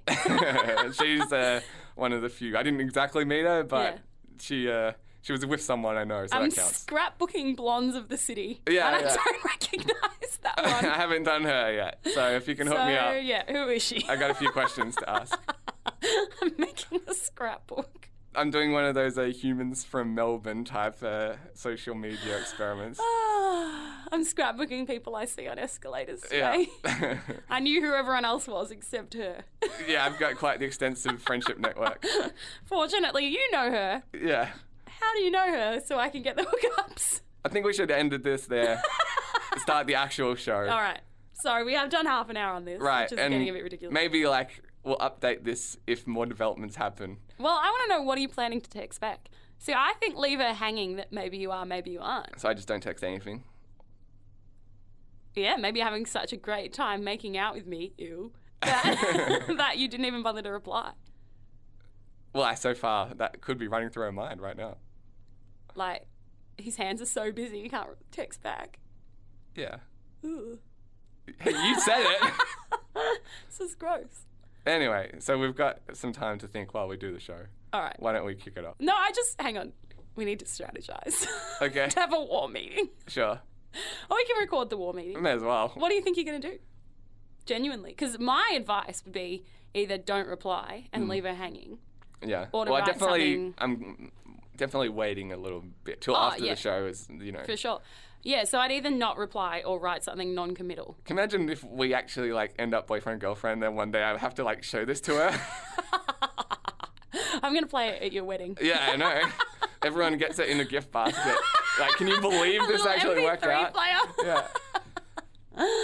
No. I feel like because I should text. Still a thing. What do you mean? Of course it's. Is it? What, between us? No, not between us. No. Is it a thing that works? Well, she's thinking about me. That's got to be jealousy, right? Mm. Unless it's just unless she's so cool that she's high five for Ben getting some. Yeah. See, that's me. I'm that cool.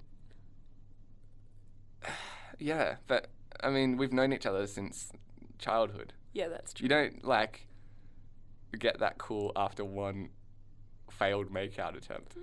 No, I think I would leave you alone and not want to speak to you for a little while. So I'm taking this as a sign that something's up. If you tried to make out with me in a kitchen, But I'm a lot older than her as well. Not really. Okay. Because I would make it quite clear when I saw you next in some way. That what? That I wasn't interested if I wasn't. But I think I'm more mature than your average person when it comes to that. Because I would see you next time at work and be like, sorry, this is a little orcs. But, No, you wouldn't. I would. This is what I've done. I've done it before. I'd be like, this is orcs. Yeah, just wanted to, like, clear the air. What, some guy came Don't up want to go there. Some guy tried to kiss you, you turned him down, and you declined? If a friend did and I wasn't interested. But what's the situation that you described that you have done? When guys are interested, when I get the vibe and I'm like, sorry. But did he try to make a move and you like rejected him, or you rejected him before he even made a move? Rejected him before I even made a move. So how's that conversation go? You're like, oh, sorry, this is a bit awkward, but what? Well, they've like written to me on Facebook or something. I'm like, let's hang out. And I'm like, oh yeah, we can hang out as friends. Oh, okay. I'll take that as a move. Sorry? I'd take that as a move. Oh, okay. So they'll be like, oh, let's go see a movie on a Facebook chat. And I'm like, oh yeah, we can totally hang out as friends. But here's a gif of a platonic platypus. Yeah, just so you're aware. Yeah. And if they're like, oh no, I was thinking more like a date, I'll be like, this is a bit awkward. No, thank you. Just to be clear, I'm happy to be friends, but I don't feel that way about you. But you're saying that on like Facebook chat, not person to I've done person. that to someone's face. Wow. And then it's not awkward afterwards? It's a little awkward, but then I leave them alone. Oh, yeah, well, that's kind of what we did then. Yeah, but I would say definitely to them, like you've grabbed me and said, oh, let's make out. I'd be like, I don't feel that way about you. Okay, well, maybe you're right. Maybe the age thing does come into play a little bit. Because if someone grabbed me and was trying to kiss me and I wasn't interested, I'd be like, I'm sorry, I just don't feel that way about you. Yeah. And then I'd leave you alone for a little while. Well, that's kind of what I would have appreciated. Because she just ran off and no explanation was kind of like, huh. Especially with this new development. Yeah. So. See, I would make it quite clear, like, thanks, but no thanks. And then I would leave you alone until you approached me next. To get back to the point, what do you think I should do? I don't know. Look, I am so childish when it comes to getting women and men. Yeah. I'm only trying to get men. So my childish So you're especially ways, childish when trying to get women. Yeah, I am very unpracticed. I think jealousy works. Yeah. But that might be really dumb and not true. Because I frequently try to use jealousy. Well, one theory. Okay. But never to my benefit. It's not once gone to my benefit. Oh, you've tried and failed. Oh, many times. I thought you were saying, like, I try to use it to my detriment. No, yes. I'm going to now try to make things worse for myself. One theory that Vicki and I did float before the show was I should just pretend Vicki doesn't exist. And that when she's... Be like, who? I just text back, like, what, cutie? What are you talking about? And she's like, you know, that girl that you're with. In the high-vis pants. Yeah. She was literally impossible and to so miss. I just keep denying her presence. And then at some stage, it's possible that they could cross paths again, like at a party of mine. And I just have the whole party not speak to Vicki. It'll take like some workings. Oh, it'd be hilarious. But I feel like Vicki would be one person that would actually I would play along. Yeah, up for ruining her night just to get this prank across. Oh, I will ruin many things for one good prank. That's what I want to hear. So including my life, apparently. I tell everyone not to speak to Vicki. And I'm like, you can see me? And right, and if she talks to her, I'm like, oh my gosh. Yeah, she should pretend that she's the only person that she can see. That would be amazing. And really mess with her head. Yeah. But does jealousy work? If you're into a girl and you see her with a dude, see, it goes one of two ways. Some people are like, well, she's got someone else. I'm so not getting. Yeah, I think that would be me because... So you don't get jealousy? No, I might get jealous, but I don't want to annoy someone who's in a relationship. No, but if you see them with them and they're like, oh, are they or aren't they? Oh, I think she's keen, but I can't tell. Well, one of the things that I hypothesized about this girl is that she's got another guy that she's interested in. This was before I heard our radio show, which I know busboy, but I don't think he's like a real competitor. There was someone else. Is he a busboy? He's on the bus. I don't know what his job is. He could be busing to his busboy job. I thought maybe another guy from work and her were like getting serious. And so were you like, sweet, enjoy that? Or were you like, come back to me? The sweet, enjoy that thing would have been a relief. Because that gives me an answer like, why. Now I know. As to why she shut me down. Yeah. But it also, it did make me a little jealous, I'd say. So you're like, it's gonna be me. Well, I just like, yes. That's exactly what ran through my head is some Britney Spears. Is it? I thought it was JT. It could be either. They're very similar. Some 90s pop ran through my head. Yeah. So I just overheard them like talking and giggling or something. And that's like the kind of thing that annoyed me because it was like soon after our falling out. Ah. I'm like, fuck him and being so funny, thinks he's so good. So you making her got laugh. jealous. Yeah. You cared. That's what I'm saying, like. You cared. So what would you have done? Would you have fought for her? No, like if she is already dating this guy, I'm not gonna. So you just go away and sulk in your little sulky corner. Well, I don't think that that's gonna work, you know. So you would just go off and be a sulky sulkerson? No, just pretend that I'm dating you and make her jealous. I am not to be used. You just said that you would ruin everything for these pranks. I would. It's true. Good. But are you just maintaining our friendship as some sort of like No. I'm a prop to your? It's just convenient that should I need a prop, you've got one available. Yeah, exactly. You don't need to bring one in. Right. All right, let's get to the real show. All right. This was the end of part 1. So yeah, well, part 1, I think say something non-committal, but it's kind of hard. Yeah. So if we get to part 2, I'll inform the listeners what I sent. But so far, I'm thinking that I will send a message. I'll just make her sweat it out a little bit. There's no way to reply to that that's not going to tell her who I am. Because if you're like, yeah, she's a babe, like, I think that she will take that but as... then I can't just be like, what? You took that as I was dating her? What led you to that thought? What crazy universe would make you think I call my friend a babe? Exactly. Like, I'm just pointing out her attractiveness. What of it?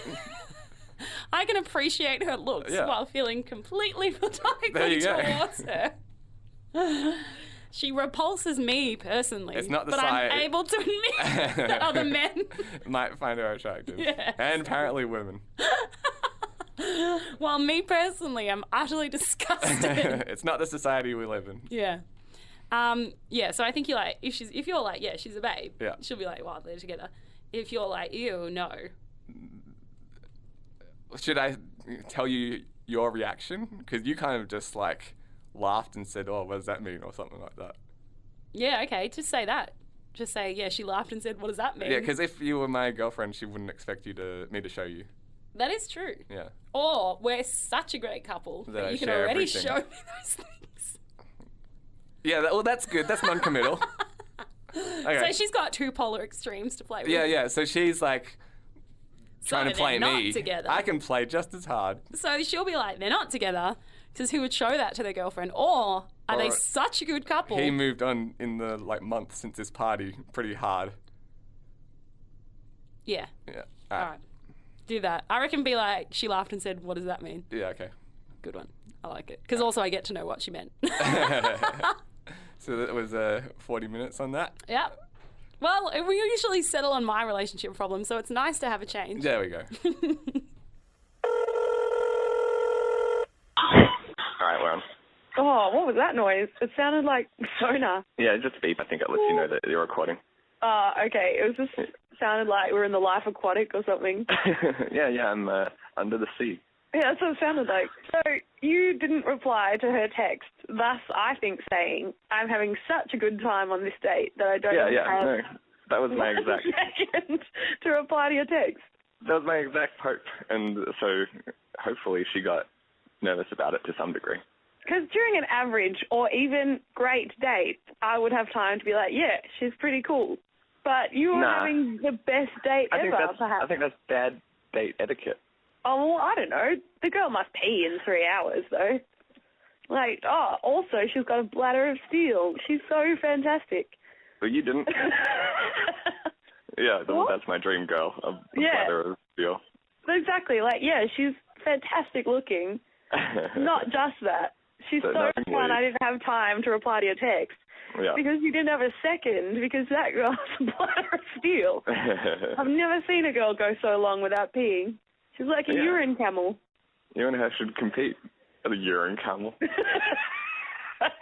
Well, that's on my Tinder profile. I'm the urine camel? Yeah. No, I'm looking for one. Yeah. I'm starting to believe you actually have a Tinder profile. You've brought it up because I made 4 times. 2 jokes about it. Yeah, you've brought it up a lot. No, I'm just mentally preparing my profile. So whenever I do sign up, I'll be ready with everything I need to trick women into dating me. I reckon I want to sign up just to boost my ego. But it could have the opposite effect. That's the downside. Like, true. Brendan signed up for like a night and he didn't get any hits, and I think he was like, well, fuck this. And was shattered. Yeah. He didn't get rejected any times, did he? Well, You don't probably. know. Yeah, you don't know. He didn't get any hits, and he said like he thumbs up or swiped or whatever for a bunch of girls, and obviously none of them swiped back. Ugh, you don't want that. No, and so since his sister had so much luck, I thought he was hoping, oh yeah, welcome to Brendan Town. And then Brendan Town turned out to be quite deserted. Yeah, it was a ghost town. Yeah. The mining boom had finished. Exactly. In Brendan Town. So this morning, did she like corner you and was like, so was it a date? Yeah, pretty much. Like, not corner days. What kind of crazy date does she think we were on? I was wearing track. That's what I was thinking. It was like 6:30 at Melbourne Central. I know. It's like, it looked the like a worst date. day ever. I'm like, She was like, we were on an escalator. She was in high-vis track pants. You were wearing the same clothes you've been wearing at work. You know how you're having one of those hot escalator dates? Yeah, she was like, you guys are on an escalator. Yeah. If I know people who are dating, they never take stairs. That escalator was a metaphor for your relationship is heading. Yeah, up. Yeah, I think our relationship is going up. There you go. I think our friendship's definitely on the up and up. I enjoy Or it. does it say that she was on the down escalator? She was alone. That's true. Well, she wasn't. She was with downer. about 20 strangers. Yeah, well, I think it can be kind of a downer to be by yourself in a crowd. Can be. Depends on how you feel. If you see someone you like on a date, that's a downer. Should have got on my escalator. Yeah, she should have chased us up it. If she should have thought for 1 second and been like, that is surely not a date. And if it is, it's a terrible disaster because that girl's wearing high-vis track pants. Yes. There we go. Analysed, complete. Yeah, I can't believe she didn't think to herself, you know what? If that's a date, that girl's got problems. No, I think she's she was not wearing makeup and she is wearing high-vis track pants. Well, she was totally just feeling out the situation. You reckon? Yeah. But why? She's an international woman of mystery, this girl. Well, I think the obvious answer would be because she's interested, but evidence also suggests elsewise. I know, it's confusing. If this was CSI, I think Grisham would be puzzled. We would stump Grisham. Yeah, I agree. Grisham would be stumped at this moment. Yeah. Sarah Sidle would be like, I don't know, the evidence points in so many directions. I'm along for the ride, whatever it is, even if it's damn entertaining. But she's so jealous that she thinks you're on a date when she sees a girl in high-vis track pants hanging out with you. It looked like a date. How Just so? imagine what would happen if she saw me with an actual attractive woman. Yeah, I know. So what did you say? Nah, it was a friend. Yeah, I just said that you were a friend from high school, basically. Oh, and what did you say to that? No, well, it really looks like a date. Her high-vis track pants were quite pretty much that. fetching. She was like reiterated that she thought you were a cutie. And what did you say? That's awkward. I'm pretty what sure are you supposed to say? Yeah, it sounds like it. I changed She's trying to catch you out thinking I'm cute, basically. But it's like, well, what? But I find that really awkward. Like, when someone says about a male friend, not so much a brother, I was going to say and a brother, but like, if someone says about a male friend, oh, he's a babe, or your brother, like, oh, what a total babe, it sort of puts him in a corner. It puts babe in a corner. Yeah, no, I hear what you're saying. What are you supposed to say? No, she's hideous. Like, I only hang out with her for her personality, but her looks, like, gross. Maybe that's what she was hoping for. I don't know. Yeah, but that's what I'm saying. You can't say that as someone's friend. Like, really, can you? So should I accept the compliment? Like, yeah, thanks. I only hang out with cute what I'm people. trying to say is you can't say, oh, my friend's ugly, because that's mean about your friend. Yeah. Like, that's what I'm trying to say. So it's not as if it's polite for you to be like, really? I personally have to hold down the vomit every time I see her, because that's your friend. You can't say that. But that's not even the truth. You sell me out for 30 pieces of silver, but... But you're just saying what's the unawkward way to... Well, I'm trying to say, what are people on your hoping... attractive friends? Yeah, what are people hoping for me to say here? Or the other way is, yeah, he's a babe, thanks for noticing. And it's like, oh, that's weird. Do you think your friend's a babe? I really wasn't feeling that weird about it. Okay, I feel weird about it when people are like, oh, what a cutie friend you've got there. I'm like, what are you hoping for me to say here? I'm stuck between a rock and a mean place. I've either got to admit my friend's a babe, or I've got to say I try hard not to think how hideous they are to maintain the friendship. Because I just want to shout "Uggo" when I see them. This is one of the few situations where I wasn't feeling the need to dwell on something. Oh, that's unusual. I know, right? Yeah. We do dwell a lot. Yeah, well... How do you maintain such good mental health? Because I dwell, like, and I'm still in bed at midday, and you dwell and you seem to be all right mentally. Dwelling, maybe just we brand it as analysing. No, we're dwelling, but you seem to somehow end up with good mental health. I don't understand. I just figured something's going to work out in the end. Whereas I'm like, no, I must know. Just be a man and ask her out. I don't even know that I want to, though. Like, that's... well, then that's the difficulty. One of many. That's why I have to get to the bottom of the mystery, Vicki. It's not. We're not the Scooby Gang. This is her life. You got to work out something to keep things interesting. No, I am not in on this, because if you were into her, I would play along. But you're not even into her. I'm a little bit into solving a mystery. No, you're not, because I'm a background. You're into the mystery, my friend. Good a reason as any. No, it's not. You're sick. You're unwell. Mommy and Daddy, how'd you guys first meet? Well, I was really into the mystery. Yeah, you're not well. You have a problem in your head. There you go, see? We've all got issues. Yeah, I reckon. I can't believe she thought we were on a date, given I was wearing high-vis track pants. But she what might did not she think of me? She could have just been saying that. What do you mean? Well, like, to scope out whether or not we were together. Well, what kind of lame-ass date was it? I'm annoyed that she thinks I would settle for that. I'll tell her that. Will you? Maybe, if it comes up. Be like, she was wearing high-vis track pants. She wants to know who the hell you think she is. You're better than that, friend. I can't believe you would degrade my best friend to that status. You're not going to say that. not quite. Not in those words. Defend my honour. Defend my honour. If it benefits me, maybe. Only if it benefits me. I think that's your life's catch cry. It's as good a catch cry as any. I'm starting to recognise your opinion is, how does this benefit me? Is your catch cry? Well, it's got me this far. I probably should get back to work. All right, have fun. Let me know. Defend my honour. We'll see. Defend my honour. Cool. See ya. No, defend my honour. All right, fine. Yay, thank you. All right, so about, I'm guessing 6 months or so, maybe about 7 months even, we did a podcast. I assume ago, not in the future. Yes. Okay. It was in the past. 6 to 7 months ago. Mm-hmm. Yes. Don't say that part. Anyway, I told the story of me and Pris's awkward interaction at the party. Do you know what I just remembered as well? We made a bet about whether Tom and I would get married before... You didn't say Tom specifically. Ah, didn't I? Okay. But you've got three years to get married. Is it only 3 years? Oh, okay. You've got till the Queen dies. That's right. I was wondering. Yeah. So, get cracking. Yeah, okay. Sorry, that just popped into my head. I was like, oh, crud. Yeah, I was thinking about that the other day as well. Ran that boyfriend off. How much time do I have to acquire another? No, I think you even have a year after the Queen dies, I believe is... All right, so I got 4 good years. Yeah. Hold on, Lizzie. Well, wait, you're assuming that she's going to die in 3 years. Well, that was your guess. So I think, yeah. I went with Psychic Ben's prediction because you're predicting a podcast in the future. So. Well, you can go back and listen to that one. Hold on, old Liz. All right. Hang on. You're still in it, but you better get cracking. If she's on life support, I'll be like, no, keep that switched on. Yeah. Yeah, I told the story of me and Pris's... well, basically my failed attempt at making a move. At seduction. Yeah. I didn't even know if I said her name. I probably... I don't think you did, but now it's become...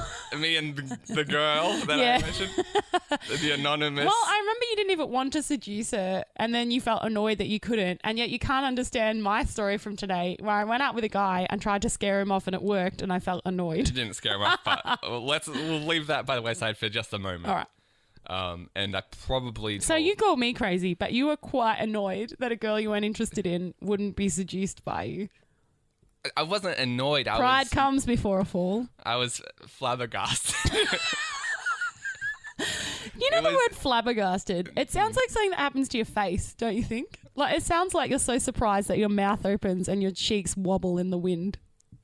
I guess if you got flabby cheeks, perhaps. That's flabbergasted. Yeah, flabbergasted. What do you imagine your face doing? What facial expression do you hear when you think of flabbergasted? Almost like the Home Alone. Yeah. I added the home improvement noise to the Home Alone face. You already started. I started saying home, and you're like, oh, he's going to be talking about improvement. No, I think of, a big, wide open Home Alone mouth with cheeks flapping in the wind. Right. That's quite tough with his. Traditionally, he has his cheeks to his hands in his cheeks. Yeah. So that would make it harder for the cheeks to flap. So quite a wind, I assume. Yeah, it's a strong wind. Right. A very strong wind flapping his cheeks. Anyway, so I probably mentioned that we were going to go to Kanye concert. Yeah, you did. Yeah, sorry. I thought you'd already been. Well, at the time of recording, it was... No, I thought you'd already been to one together. I went to a concert about 2 years ago of Kanye's. Oh, that wasn't with her? No, and she'd seen him twice before. So we're both big fans, but we'd never been to a show before You've both together. thrown many diamonds in the sky. That we had.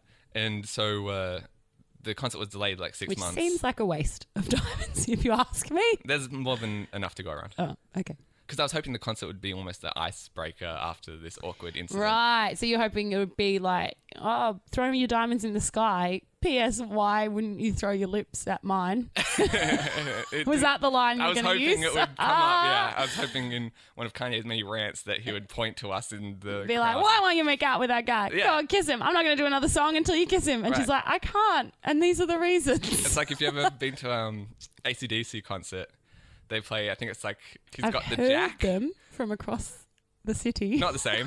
Okay. Good Well, to know. I believe I haven't been either. I thought it was up until that moment, But so now I should go to one. My understanding is they play the song, He's Got the Jack. I don't know that song. And it's I'll sing it for you. All right. He's got the jack. He's got the jack. And repeat on... Do they bring to the stage a man called Jack?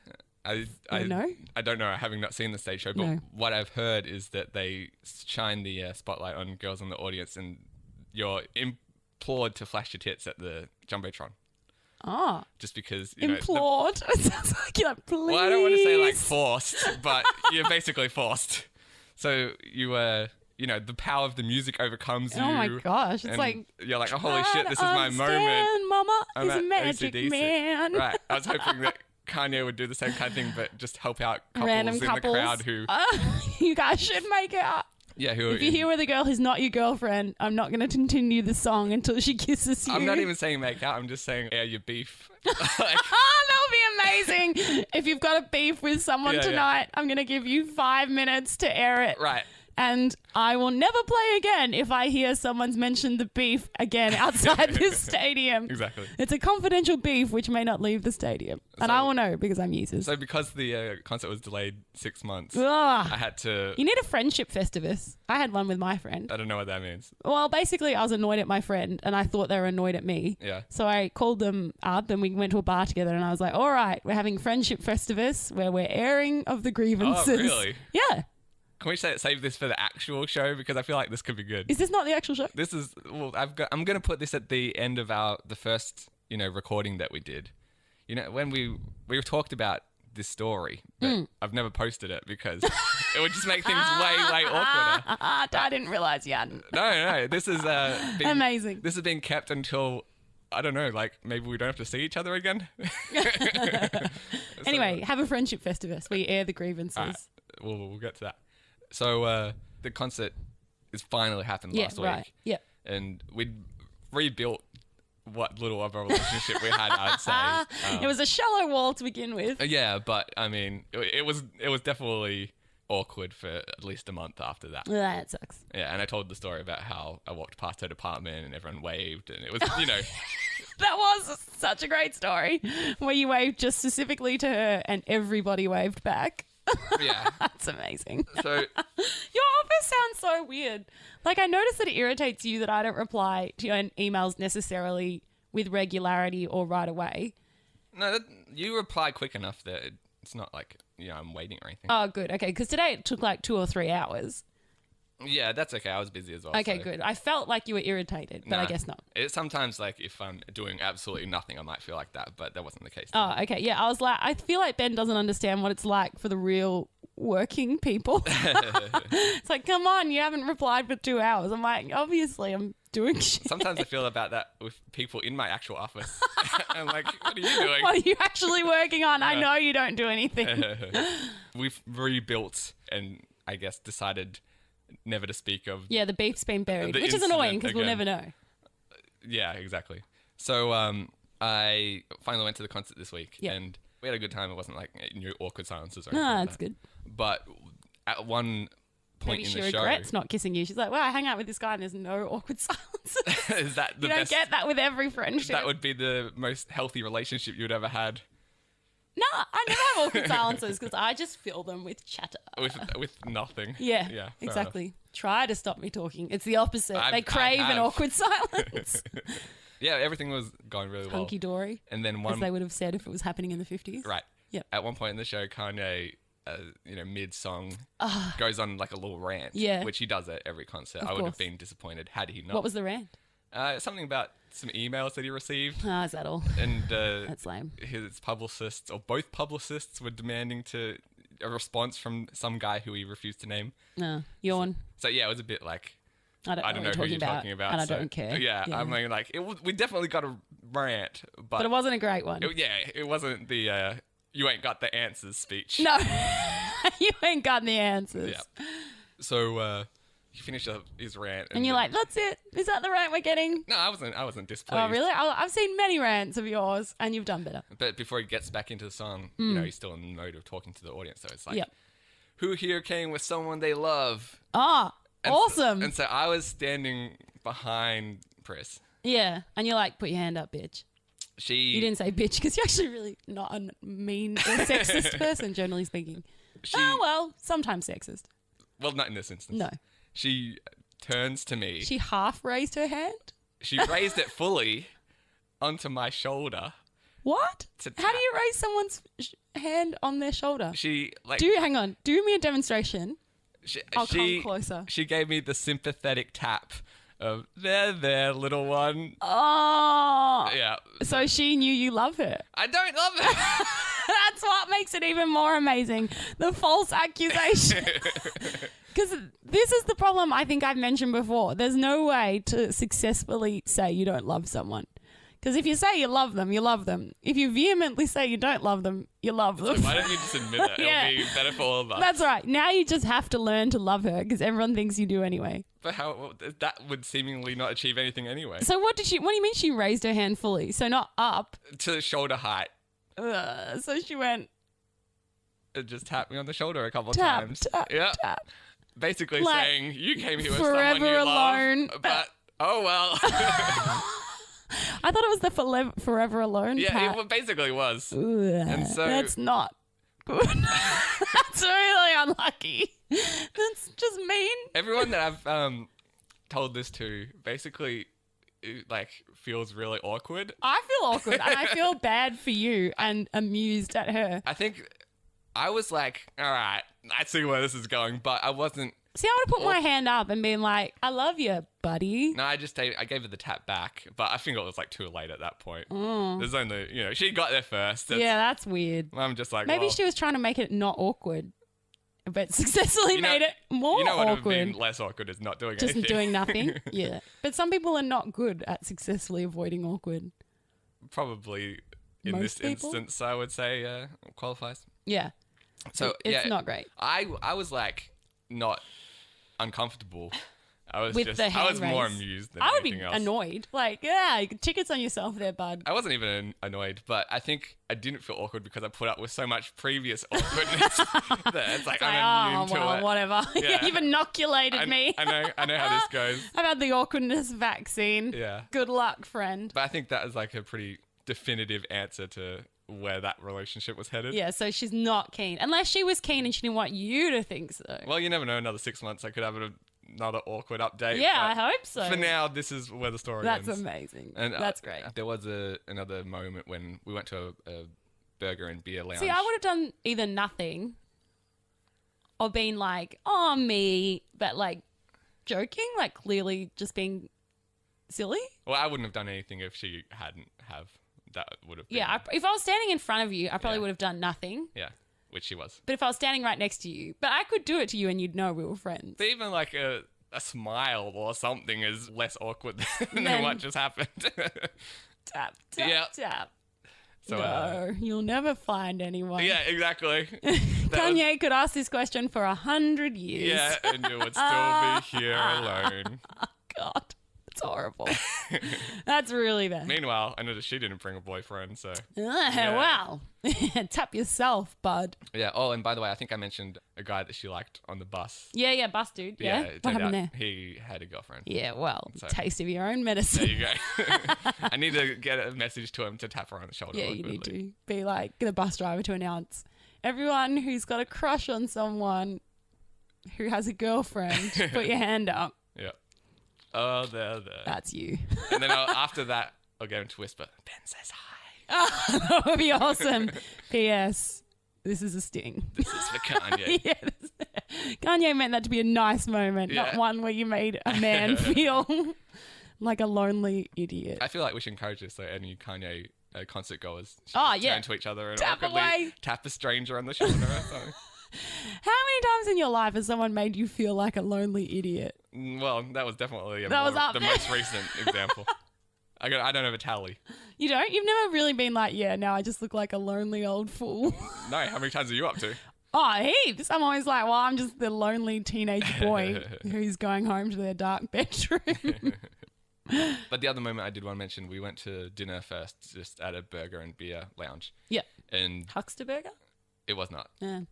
Shame. I think it was just called like beer and burgers or something like that. You know, original. You're right. You know what you're getting. And I got a cider. I'm not like a Slider? Cider. You know. Like, what's the difference between a cider and a slider? Oh, cider. Yeah, I was thinking of the beer. I mean of the burger. Yeah. No, I got a cider and a burger, not a slider. Not a slider. Sorry. And so she came a bit late, so she didn't know what I ordered, but I was already at the front of the queue. So she's just like, "Oh, what are you having?" Like, obviously gonna do I'll just get whatever he's got. I'll have what he's having. Yeah. And I told her, and she basically was like struggling to stop herself from cracking up laughing. Why? Because we're at a beer hall, and she was like, Sorry. "Who is this pussy getting cider?" Jeez, what is this girl's problem? Apparently not a cider fan. No, it really is getting to the point with friends like these. You don't need this friend. Well, I just I can feel that bad on my own. My friends usually make me feel good or neutral. Aren't enemies meant to tear down your confidence and tease you? Maybe I've got an enemy. I think she's your enemy because I've never laughed at anyone for drinking cider or thought about it. Well, I moved on quite quickly. For me, I thought it was amusing at the time. Really? I feel it's a good alternative to beer if you don't feel like beer. Does it make me less of a man for not drinking beer? No, I don't think so. Let's do a poll. All right. Yeah. Anyway, I think that's that. Let's start the show. Alrighty. Don't fuck with me, don't fuck with me, don't fuck with me. Don't.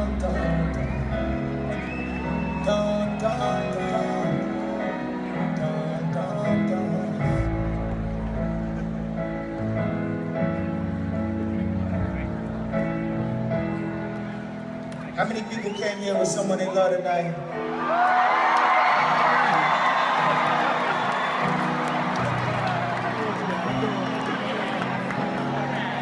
And if you love that person, if someone fuck with them through that make you feel like they fucking with you too. Do you got the back of the people that you love tonight?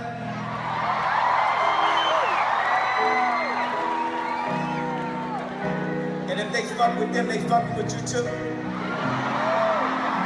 And you tell them, don't fuck with me, don't fuck with me, don't fuck with me. Don't fuck with me, don't fuck with me, don't fuck with me. Don't fuck with me, don't fuck with me, don't fuck with me, don't fuck with me. And the angel be telling me take the higher road, and then the devil be pulling me in the other side and saying, go attack. And you know, it's like I just want to use this gift that God gave me, my voice, my ability to connect with y'all.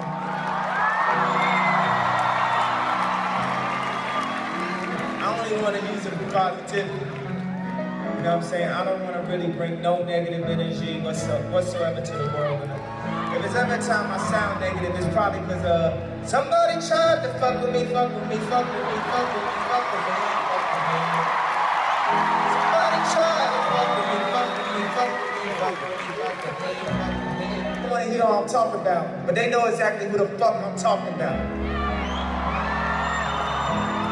And tonight, I ain't gonna say your name and shit, but you got them emails from both publicists, so you know exactly who I'm talking about. And you retweeted that bullshit, so you know exactly who I'm talking about. So I'm gonna tell you tonight, because we got 2 shows. So we better get on the phone tomorrow morning.